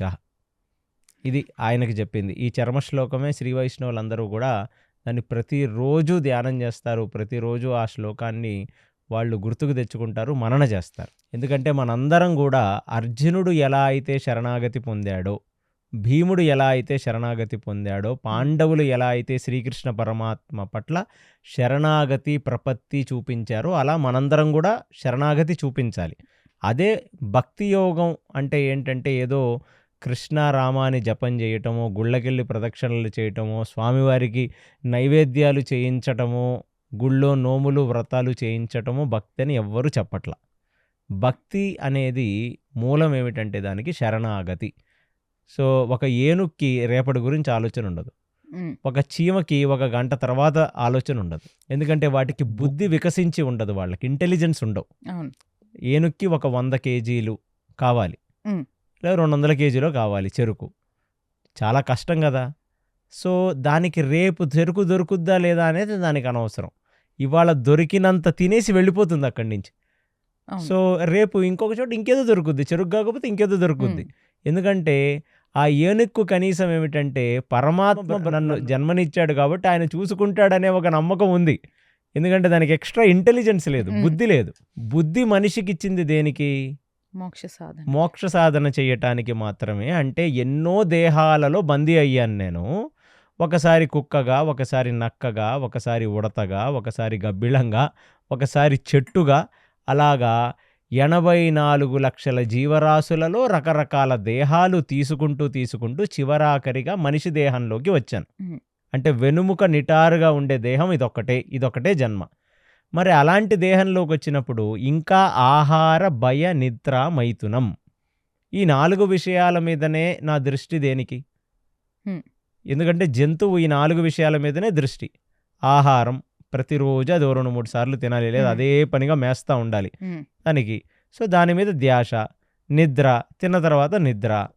భయ అంటే ఇది నా టెరిటరీ, అది నీ టెరిటరీ, ఇక్కడికి వస్తే ఈ కుక్కలు అరుస్తాయి, కొత్త కుక్క కనపడగానే కుక్కలన్నీ కలబడతాయి. సో అలాగా భయం అంటే డిఫెన్స్, ఇది నా ప్లేస్ అని. ఇక మైథునం, కనీసం ఈ పశువులకు ఏంటంటే ఒక సమయం అన్నా ఉంది, నిర్దిష్టమైన కాలం. వాళ్ళకు ఒక ఓవ్యులేషన్ టైము, ఒక హీట్లో ఉన్నప్పుడు మాత్రమే అవి సంభోగ మైథునాలు అనేవి చేస్తాయి. మనిషికి అసలు ఆ సమయం పాడు కూడా లేదు. సో ఆహారం మనిషి దాన్ని తినటం కోసం రకరకాల స్వీట్లు కనిపెట్టాడు, రకరకాల కుజిన్స్ కనిపెట్టాడు. ఇక తెలుగు వంట నచ్చకపోతే పంజాబీ, అది నచ్చకపోతే ఇప్పుడు చైనీసు, కొరియన్, జాపనీస్. అంటే వాడి ఇంటెలిజెన్స్ మొత్తం ఈ ఎలాగ వాటిలో ఏది కలుపుకొని తినాలలో వెళ్ళిపోతుంది. దాని తర్వాత నిద్ర. ఇక నిద్రపోవటానికి బాగా అలిసిపోయిన ఒక మనిషి చేతులు తల కింద పెట్టుకుంటే ఒళ్ళు మరిచిపోయి పడుకుంటాడు. ఒక పొలంలో కానీ వ్యవసాయం చేసి 8-10 గంటల పాటు శారీరక కష్టం పడ్డ వ్యక్తి. సో మీకు అర్థం కావటానికి ఒకే రోజు ఒక 6-7 గంటలు జిమ్లో కార్డియోలు, వెయిట్ లిఫ్టింగ్లు చేయండి. ఖచ్చితంగా ఎక్కడ ఒక చిన్న స్పేస్ దొరికితే అక్కడ తల కిందలు చేతులు ముడుచుకొని పెట్టుకొని పడుకుంటారు. మనం ఎప్పుడు ఆలోచించాం అలాగా. సో ఆ నిద్రపోవటం కోసం ఏసీ, అంటే ఇప్పుడు హైదరాబాద్ లాంటి ప్రదేశంలో ఏసీ లేకుండా మనం బ్రతకలేకపోతున్నామే. ఇవాల్టికి ఒక 30-40 సంవత్సరాలకు పూర్వం మనిషి ఎలా బ్రతికాడు ఇక్కడ? అంటే వాడు సరిగ్గా పడుకోలేదా? మన పడుకున్నారు తాతగారు సరిగ్గా పడుకోలేదా? మన పడుకున్నారు తండ్రి గారు చిన్నప్పుడు ఫ్యాన్లే లేవు. లేవు వాళ్ళు పడుకోలేదా? ఆలోచన లేదు మనకి. అంటే నిద్ర కోసం మంచి మంచి ఏసీలు, మంచి బెడ్లు, మళ్ళీ ఆ బెడ్ మీద స్పెషల్ టైప్స్ బెడ్స్ అని కొన్ని వస్తున్నాయంట. దాని మీద పడుకుంటే గ్రావిటీ అదేదో పెద్ద థియరీ చెప్పారు నాకు. అంటే ఇంకా బాగా నిద్ర పడుతుందని. అలిస్తే నిద్ర వస్తుంది. నువ్వు స్పెషల్ బెడ్ మీద పడుకుంటే రాదు నిద్ర. నిద్ర అనేది భగవత్ ప్రసాదం ఒక రకంగా చెప్పాలంటే. కష్టపడితే భగవంతుడు మంచి నిద్ర ఇస్తాడు. సో మన ఇంటెలిజెన్స్ నిద్ర మీద. దాని తర్వాత ఇది నా ప్లేస్ అని పశువులు ఎలా అయితే కొట్టుకుంటాయో మనం కూడా మనకు ఒక ఇల్లు పెట్టుకున్నాం. ఆ ఇంట్లోకి వేరే వాడు వస్తే ఒప్పుకోం కదా. మనకంటూ ఒక స్పేస్ పెట్టుకున్నాం. ఇది నా ప్రాపర్టీ అన్నాం. అంతే. ఈ ప్రాపర్టీ ఒకప్పుడు ఎవరిదో, ఇప్పుడు నీది, తర్వాత ఇంకెవరిదో. అసలు వైరాగ్యం అనే కించిత్ ఆలోచన మనిషికి లేకుండా పోయింది. 2026లోకి వచ్చాం మనం అంటే కనీసం ఎంతో కొంత వైరాగ్యం అన్నా ఉండాలి. మనం ఇప్పుడు పడుతున్న కష్టాలకి జనరేషన్కి. కానీ వైరాగ్యం అన్న కాన్సెప్టే లేదు మన లైఫ్లో. ఇక ఆ మైథునం గురించి నేను చెప్పటమే అది దండగ. ఎందుకంటే ఎంటైర్ మీడియా, సినిమా, నెట్ఫ్లిక్స్లు ఇక దానికంటే మించిన సుఖం లేదని మనల్ని నమ్మించారు. ఇక అసలు పూర్వం అది అన్నిటికంటే లో క్లాస్ సుఖం. అది దానికి మించిన సుఖాలు ఎన్నో మనిషికి తెలుసు. ఇవాళ సమాజం మొత్తం కూడా కేవలం మైథునంలోనే అంత సుఖం ఉంది. భగవంతుడు అందులోనే పెట్టాడు, ఇంకెందులో పెట్టలేదు. పశువులకు పెట్టాడండి అది. వాటికి అంతకంటే పెద్ద సుఖం తెలియదని వాటికి ఆ సుఖం పెట్టి దానికి నిర్దిష్టమైన టైం పెట్టాడు. అంటే హ్యూమన్ ఇంటెలిజెన్స్ని ఎన్ని రకాలుగా మనం మిస్యూజ్ చేసుకుంటున్నాం. అంటే మనం అప్పుడు పశువుల కంటే నువ్వు మనిషివా పశువా అని తిడతాం. వాటికంటే నువ్వు ఎందులో బెటర్ అని మనిషివా పశువా అని తిడుతున్నావు. ఇంటెలిజెన్స్. ఆ ఇంటెలిజెన్స్ వాడి నువ్వు అవి చేసేవే బాగా సఫిస్టికేటెడ్గా చేస్తున్నావు. అవి రోడ్డు మీద పడుకుంటున్నాయి, నువ్వు ఇంట్లో పడుకుంటున్నావు. ఆ ఇంటికి ఒక ₹1 కోటి ఇంటీరియర్స్ ఖర్చు పెడుతున్నావు. అంటే నువ్వు ఇంకెందులో బెటర్ వాటికంటే? చేసేవి అవే కదా. ఆహార భయ నిద్ర మైథునాలే నువ్వు చేస్తున్నావు. మరి వాటికంటే నీ ఇంటెలిజెన్స్ని ఎక్కడ వాడుతున్నావు? ఎక్కడ వాడట్లేదు. రైట్. ఎక్కడ వాడట్లేదని మీరు నిజంగా అంటే డిస్ట్రాక్షన్ ఎలా చేయొచ్చు అన్నది. అంటే నేను మొన్న ఒకళ్ళని అడిగాను అసలు మనిషి జీవితం అంటే ఏంటి అని. మీరు చెప్పండి మనిషి జీవితం అంటే ఏంటని నన్ను అడిగాడు అతను. నేనన్నా పోన్లే నాయన నాది వదిలే, నీ వర్షన్ ఆఫ్ స్టోరీ ఏంటి, మనిషి జీవితం అంటే ఏంటి అంటే అతను చెప్పిన ఆన్సర్కి నాకు మూర్ఛ రోగం వచ్చింది. ఎందుకంటే మరణానికి పుటకకి మధ్యన చేసే టైంపాస్ అండి జీవితం అంటే. బర్త్కి డెత్కి మధ్యన మనం ఒక టైంపాస్ చేస్తాం కదా, అదే జీవితం అని చెప్పాడు. నేనన్న టైంపాస్ని మనం ఇంకో వేరే రకాలుగా వాడతాం కదండి అని. ఎన్ని రకాలుగా వాడినా ఓ రకంగా టైంపాసే కదండి ఇదని అన్నాడు అతను. అంటే మనిషి ఇంటెలిజెన్స్ పశువు కంటే దారుణంగా పడిపోయింది. ఆ ఇంటెలిజెన్స్ని ఎక్కడ వాడాలి? ఎందుకు ఈ ఉపోద్ఘాతం అంతా ఎందుకు చెప్పావు నాయన ఈ క్వశ్చన్ అని అడిగితే అర్జునుడు ఆ ఇంటెలిజెన్స్ కరెక్ట్గా వాడాడు. ఏమని వాడాడు? ఫస్ట్ ఆఫ్ ఆల్ అటువైపు భీష్ముడున్నాడు, ద్రోణుడున్నాడు, కృపాచార్యులున్నారు, కర్ణుడున్నాడు, శల్యుడున్నాడు. ఎంతోమంది అతిరథ మహారథులు కాకుండా ఆల్రెడీ కృష్ణుడి దగ్గరికి రాకముందు దుర్యోధనుడి దగ్గర 9 అక్షోహిణి సైన్యం రెడీ అయిపోయింది. మరి అర్జునుడి దగ్గర 7 అక్షోహిణి సైన్యం ఇంకా రాలా. 7 అక్షోహిణి సైన్యమే ఉంది ఆయన దగ్గర. సో ఇప్పుడు మనం కలియుగంలో ఉన్న మనుషులం అందరం ఎలా ఆలోచిస్తాం? అటువైపు 9, ఇటువైపు 7. కాబట్టి ఆ కృష్ణుడిచ్చిన నారాయణీ సైన్యం మనం తీసేసుకుంటే 9 లెవెల్ అయిపోద్దనేగా ఆలోచిస్తాం. అవును. అలాగే కదా ఎవరన్నా ఆలోచించాలి. అలా ఆలోచించడమే కదా ఇంటెలిజెన్స్ అని చెప్తుంది మనకి. మన చిన్నప్పటి నుంచే మన చదువు ఏం నేర్పుతుంది మనకి? ఇలాంటి చచ్చు తెలివితేటలే కదా నేర్పుతుంది. అవునా? ప్లస్ ఇది ఎందుకు అర్జునుడికి ఫస్ట్ అడిగే పర్మిషన్ ఇచ్చాడు కృష్ణుడు. దానికి 2 లాజిక్స్ చెప్పాడు. ఒకటి, నేను చూశాను, నేను చూసిన వాడికి ఇద్దరు అడగటానికి వచ్చారు మీరిద్దరు, సో నేను చూసిన వాడినే కదా ఫస్ట్ నీకేం కావాలా అని అడుగుతాను అన్నాడు. 2, అర్జునుడు నీకంటే వయసులో చిన్నవాడు కదా దుర్యోధన, కాబట్టి అర్జునుడిని ఎంచుకొని అన్నాడు. Valid reasons. అంతే కదా. ఇప్పుడు ఇద్దరు వచ్చారు, తమ్ముడు వచ్చాడు, అన్న వచ్చాడు. ఎవరన్నా పెద్దవాళ్ళ దగ్గరికి ఏమంటారు? పోన్లీ చిన్నవాళ్లే, తమ్ముడిని ఫస్ట్ అడగని అంటారు కదా. అది. సో అక్కడ వాడిన ఇంటెలిజెన్స్ అర్జునుడు ఏం వాడాడంటే, ఎటువైపు కృష్ణుడు ఉంటే మేము అటే ఉంటాము అని వాళ్ళు మనసులో అనుకున్నారు, కృష్ణుడిని మించిన ధైర్యం మాకు ఇంకోటి లేదు. మేము కృష్ణుడికి శరణాగతి పొందాం. కృష్ణుడే మా జీవితాల్ని నడిపించాలి. కాబట్టి ఎటు కృష్ణుడు ఉంటే అటే అన్నాడు. దానికి మళ్ళీ ఒక తిరకాసు పెట్టాడు ఆయన. నేను అస్త్రం పట్టను అన్నాడు. ఉమ్, అస్త్రం పట్టనోడు నాకెందుకు అనుకున్నాడు దుర్యోధనుడు. అస్త్రం పట్టకపోయినా పర్వాలేదు, నువ్వు మా వైపు ఉంటే మాకు అదే మనోధైర్యం అన్నాడు అర్జునుడు. అర్జునుడు. అంటే ఇదంతా ఎందుకు చెప్పాను దీనికి ముందంటే, కృష్ణుడు ఎవరి వైపు కూడా బయస్డ్గా ఉండడు. కృష్ణుడు ఎవరిని కూడా అమితంగా ప్రేమించడు. భగవంతుడు అనేవాడు నిష్పక్షపాతంగా ఉండాలి. ఉమ్, అవునా కదా? మనిషి పక్షపాతంగా వహిస్తాడు కదా, పక్షపాత వైఖరిని మనిషి వహిస్తాడు. అవును, మరి మనం ఒకరిని భగవంతుడు అనుకుంటున్నాము అంటే ఆయనకి పక్షపాతాలు ఉండొచ్చా? ఉండకూడదు. ఎక్కడా కృష్ణుడు అందుకే పక్షపాతం చూపించాల. పాండవుల వైపు పక్షపాతం ఉంటే ఆ 18 రోజుల యుద్ధం విన్నారు మీరు. ఎంతో కష్టపడ్డారు పాండవులని, అర్థమైందా మీకు? ఉమ్, ఆ కష్టం లేకుండా ఇట్లా మాయ చేసి ఇచ్చేయచ్చు కదా. ఇచ్చేయచ్చు, ఇవ్వలేదు. పక్క సుదర్శన చక్రం వదిలేస్తే అయిపోద్ది కదా కృష్ణుడికి. మొత్తం 18 అక్షోహిణి సైన్యం చచ్చిపోద్ది కదా. అవును. అవునా? ఆ ఉద్యోగ పర్వంలో తనని బంధిద్దాం అనుకుంటున్న దుర్యోధనుడు సభలో ఆయన ప్రతివాడికి విశ్వరూపం చూపించాడు కదా, అర్ధ విశ్వరూపం. మరి ఆ విశ్వరూపం చూపించినప్పుడు ఒక్కసారిగా ఆయన చేతిలో ఉన్న గద, చేతిలో ఉన్న చక్రం, ధనుషు, సారంగం అన్నీ వదిలేస్తే అక్కడే చచ్చిపోతాడుగా దుర్యోధనుడు. కురుక్షేత్రం జరిగేది కాదు. కురుక్షేత్రం మొత్తం ఆయన అక్కడే చేసేసేవాడు, అన్ని కురుక్షేత్రాలు. అందరినీ కూడా తలుచుకుంటే కృష్ణుడు ఒక్కడే సంహరించగలడు కదా. ఇక్కడ మీరు అర్థం చేసుకోవాల్సింది ఏంటంటే, కృష్ణుడు ఎక్కడా కూడా పక్షపాత వైఖరి చూపించలా. Um, so God will help those who can help themselves అని ఇంగ్లీష్లో ఒక సామెత ఉంది. అర్జునుడు సేమ్ అదే థియరీ ఫాలో అయ్యాడు. ఆయనకి అర్థమైంది ఏంటంటే, ఎక్కడ కృష్ణుడు ఉంటే అక్కడ నేను ఉండాలి, అక్కడ మేమందరం ఉండాలి అని. ప్లస్ ఇంకొకటి, ఎంతో ఇష్టమైన నారాయణీ సైన్యం అని మీరు అంటున్నారు. అది ఇష్టం అనేది మీ అపోహ. ఉమ్, అది ఇష్టమో ఇష్టం లేదు, కృష్ణుడికి ఇష్టాలేం ఉండవు. ఎవరైనా ఒకళ్ళే కృష్ణుడి దృష్టిలో. మరి కృష్ణుడు వెనకాతల పోరాడారు కదా. ఇక్కడ మీరందరూ ఒకటి అర్థం చేసుకోవాల్సింది ఏంటంటే, కృష్ణుడు వైపున్న వాళ్ళందరూ మంచోళ్ళని మనకి భాగవతం కానీ హరివంశం కానీ ఎక్కడా చెప్పట్లా. ఆ మాటికొస్తే నేను మీకు ఆల్రెడీ గతంలో చెప్పా, కృష్ణుడు ఏ వంశంలో పుట్టాడో ఆ వంశం నిండా వజ్రాలు ఉన్నారు అప్పటికి. కుల తిలకాలన్నీ ఆ వంశంలోనే పుట్టాయి. కంసుడి దగ్గర నుంచి, జరాసంధుడి దగ్గర నుంచి, శిశుపాలుడు, దంతవర్తుడు, ఏకలవ్యుడు, పౌండ్రిక వాసుదేవుడు అందరూ బ్లడ్ రిలేటివ్సే కదా. ఉమ్, పరమ నీచులంతా బ్లడ్ రిలేటివ్సేనా? అవును. మరి అలాంటప్పుడు కృష్ణుడి కింద బ్రతుకుతున్న యాదవ సైనికులందరూ, యాదవ వంశంలో పుట్టిన వాళ్ళందరూ కూడా, ఆ రోజు చంద్రవంశ కుటుంబాల్లో పుట్టిన వాళ్ళందరూ ఉత్తములు అనేది మీరు ఎలా అనుకుంటున్నారు? అంటే న్యాయం కోసం పోరాడారు కదా అని. న్యాయం కోసం పోరాడిన ప్రతివాడు మంచివాడు అవ్వాల్సిన అవసరం అంతకంటే లేదు. అంటే కృష్ణుడు ఉన్నాడు కాబట్టి కృష్ణుడి వైపు పోరాడారు. ఉమ్, కృష్ణుడు లేకపోతే ఇంకొకరి వైపు పోరాడు. ఇంకొకళ్ళ వైపు పోరాడు ఉండేవాళ్ళు. అందుకే చెప్పా, ద్వాపర యుగ చివరాఖరి క్షణాలలో భూమి మీద ఆల్మోస్ట్ పాపులేషన్ అంతా అధర్మమే వెళ్ళిపోయింది. వాళ్ళందరూ ఎంతో కొంత అధర్మం చేస్తూనే ఉన్నారు.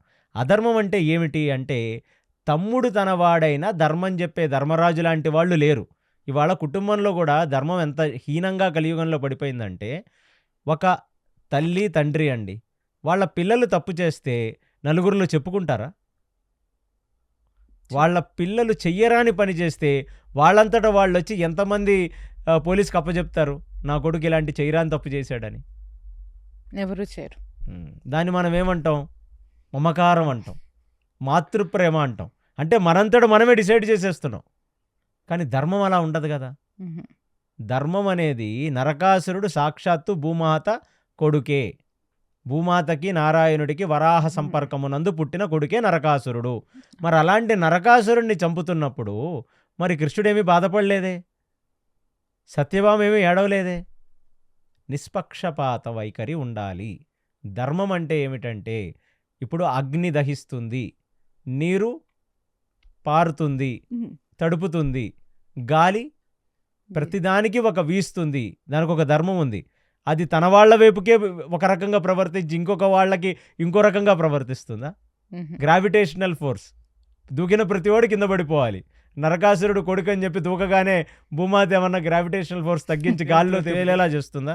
చేయరు. అది. సో ఇది మన మనుషులందరం మనం అర్థం చేసుకోవాల్సింది ఏంటంటే, మన వాళ్ళ పట్ల మనకు ఒక రకమైన వైఖరి ఉంటుంది. పరాయి వాడి పక్కన ఇంకొక రకమైన వైఖరి ఉంటుంది. ధర్మముకి 2 రకాల 2 నాలుకలు ఉండవు. అందుకే దాని పేరు ధర్మం. అది అలాగే ఉంటుంది కాబట్టి అది ధర్మం. ఆ ధర్మాన్ని పట్టుకున్న వాడిని కాపాడటమే శ్రీకృష్ణ పరమాత్మ ప్రథమ కర్తవ్యం. అందుకని ఆయన ఏమన్నాడు, యదా యదా హి ధర్మస్య గ్లానిర్భవతి భారత అభ్యుత్థానాం అధర్మస్య తదాత్మానం సృజామ్యహం పరిత్రాణాయ సాధూనాం వినాశాయ చతుష్కృతాం ధర్మ సంస్థాపనార్థాయ సంభవామి యుగే యుగే. ఎన్నిసార్లు ధర్మం వచ్చింది?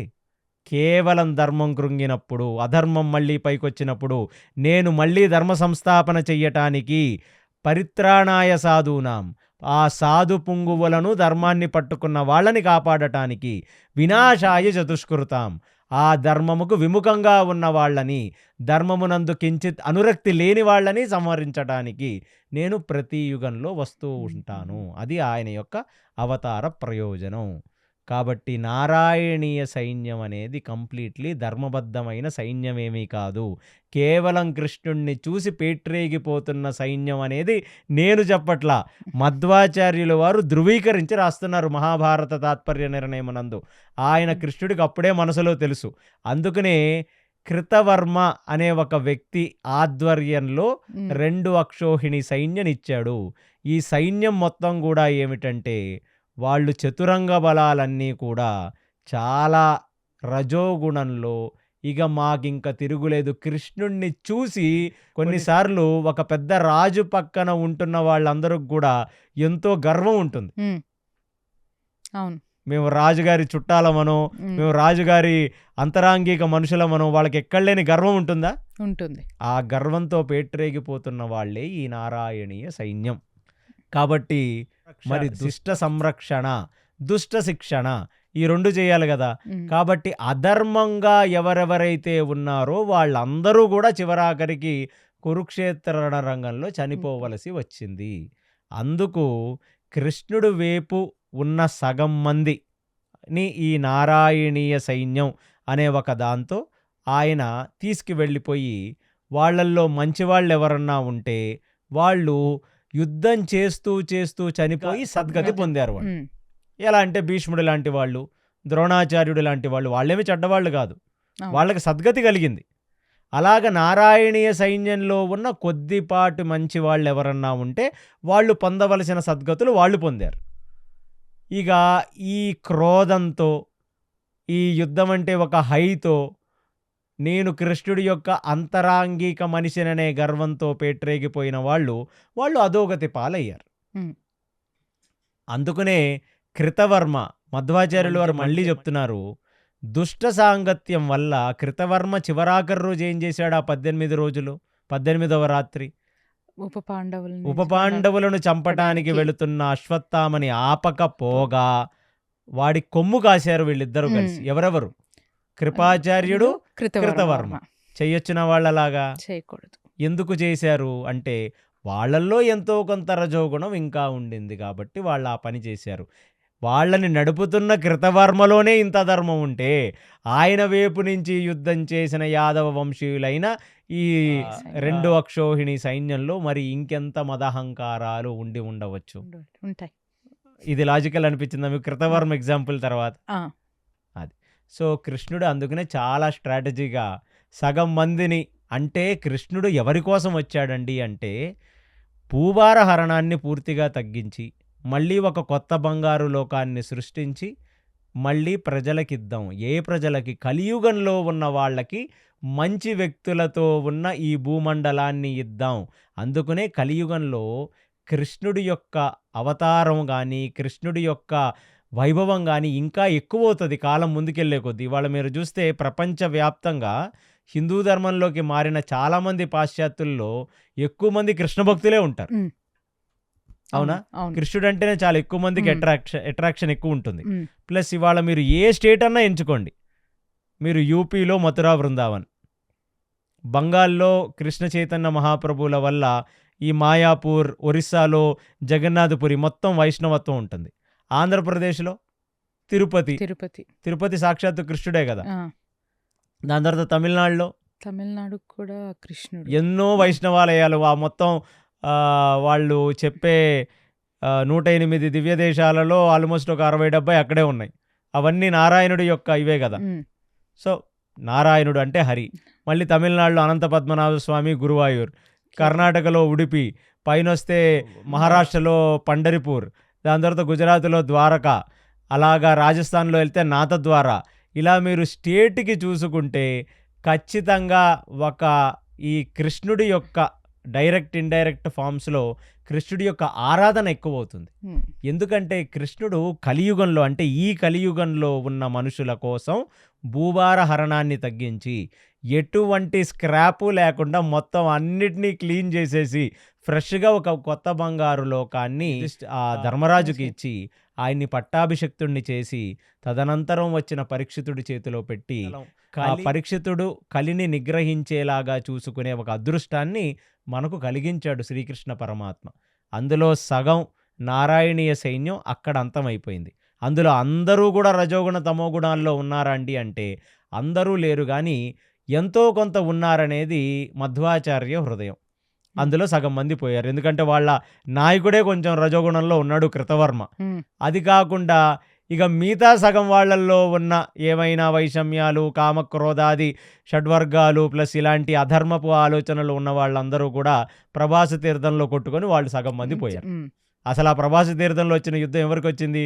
కృతవర్మకి సాత్యక్కే వచ్చింది. అవును. 2 గ్రూపులుగా స్పిట్టే కొట్టుకొని పోయారు. ఉమ్, అందులో కొందరు నిజంగా సాధన చేసి వైకుంఠాలకు వెళ్ళిపోయిన జీవులు కొందరైతే, కొందరు వాళ్ళ యొక్క జనన మరణ కాల చక్రాల్లో ఇంకొంచెం ప్యూరిఫై అయ్యి ఇంకొంచెం బెటర్ లైఫ్లు తీసుకున్న వాళ్ళు కొందరు. సో కృష్ణుడికి ఎటువంటి బయస్డ్నెస్ ఉండదు. నా వైపు యుద్ధం చేశారు, నన్ను రక్షించడానికి యుద్ధం చేస్తున్నా. అసలు ఫస్ట్ ఆఫ్ ఆల్ కృష్ణుడికి రక్షణ అనేది ఉండదండి. కృష్ణుడికి సైన్యం అవసరం లేదు. ఇదంతా మనం ఇంకా ప్యూరిఫై కావాలి. నిజంగా రాముడికి కానీ కృష్ణుడికి కానీ తలుచుకుంటే ఈ దేవతల యొక్క సహాయం అవసరమా? ఉహు, మరి బ్రహ్మదేవుడు ఎందుకు చెప్తాడు? భూభార హరణానికి వస్తున్నాడు శ్రీమన్నారాయణుడు ఒక అవతార ప్రయోజనార్థమై, మీరందరూ వచ్చి ఇక్కడ జన్మలు తీసుకోవాలని ఎందుకు చెప్తున్నాడంటే, ఇంద్ర చంద్రాది కుబేరాది వరుణాది వాయువాది దేవతలందరికీ కూడా వాళ్ళ పుణ్యం ఇంకా పెరిగి, వాళ్లకు భక్తి సుకృతి కలిగి, వాళ్ళకి భగవత్ కైంకర్యం చేసుకొని ఇంకా వాళ్ళ యొక్క జన్మని ఉద్ధరించుకోవడానికి కల్పిస్తున్న ఒక అవకాశం. ఉమ్, ఇప్పుడు తిరుపతి వెంకటేశ్వర స్వామికి సెక్యూరిటీ అవసరమా? ఉహు. ఆ సెక్యూరిటీ పేరుతో కొందరు బ్రతుకుతారు కాబట్టి అక్కడ సెక్యూరిటీ గార్డులు ఉంటారు, కానీ ఆయనే ఈ లోకాలను రక్షించే వ్యక్తి. భూమాతకు కష్టం వస్తే వెళ్ళి చెప్పుకుంటే ఆయన వస్తాడండి ధర్మ సంస్థాపనకి. ఆయనకి మనం సెక్యూరిటీ గార్డులం ఏమిటి పిచ్చిగా? అదే. ఆయనేమో ప్రెసిడెంటో ప్రైమ్ మినిస్టరో కాదు కదా, వెనక 2-3 బాడీ గార్డ్స్ నించోడానికి. ఉమ్, ఆయన నించుంటే ఆదిశేషువు దగ్గర నుంచి అష్టదిగ్గజాల దగ్గర నుంచి సమస్త గ్రహాల దగ్గర నుంచి అందరూ సెక్యూరిటీ గార్డ్ లాగా నించుంటారు. ఉమ్, ఆయన్ని కాపాడటం గురించి కాదు, ఇలాంటి ఒక అవకాశం మాకు ఇచ్చాడు భగవంతుడు. సో అలాంటి కైంకర్యం చేయటం వల్ల మనకు ప్యూరిఫై అవుతాం, మనం సద్గతి పాలవుతాం దానికోసం. సో అలాగా నారాయణీ సైన్యం అంతా కూడా కురుక్షేత్రంలో పోయింది. ఇక మిగతా మిగిలిన వాళ్ళందరూ కూడా ఆ మౌసల పర్వంలో ప్రభాస తీర్థం దగ్గర పోయారు. కాబట్టి చాలా ఇష్టమైన నారాయణీ సైన్యం అని మీ మనసుల్లోంచి తీసేయండి. తాత్వికంగా కృష్ణుడికి శరణాగతి పొందిన వాళ్ళు మాత్రమే ఇష్టం. ఉమ్. ఇది ఆన్సర్ దీనికి. ఇది కన్విన్సింగ్ అనిపించిందా మీకు? అనిపించిందండి. విన్నారు కదండి, ఈరోజు కేసీ గారు మనకి కృష్ణుడికి రణ్చోర్ అన్న పేరు ఎలా వచ్చింది, జరాసంధుడితో జరిగిన యుద్ధాల గురించి చెప్పారు. అలాగే నారాయణీ సైన్యం గురించి కూడా చెప్పారు. మిగతా శ్రోతల ప్రశ్నలన్నీ మనం తదుపరి ఎపిసోడ్లో తెలుసుకుందాం. అంతవరకు stay tune to KC talks. Hare Krishna.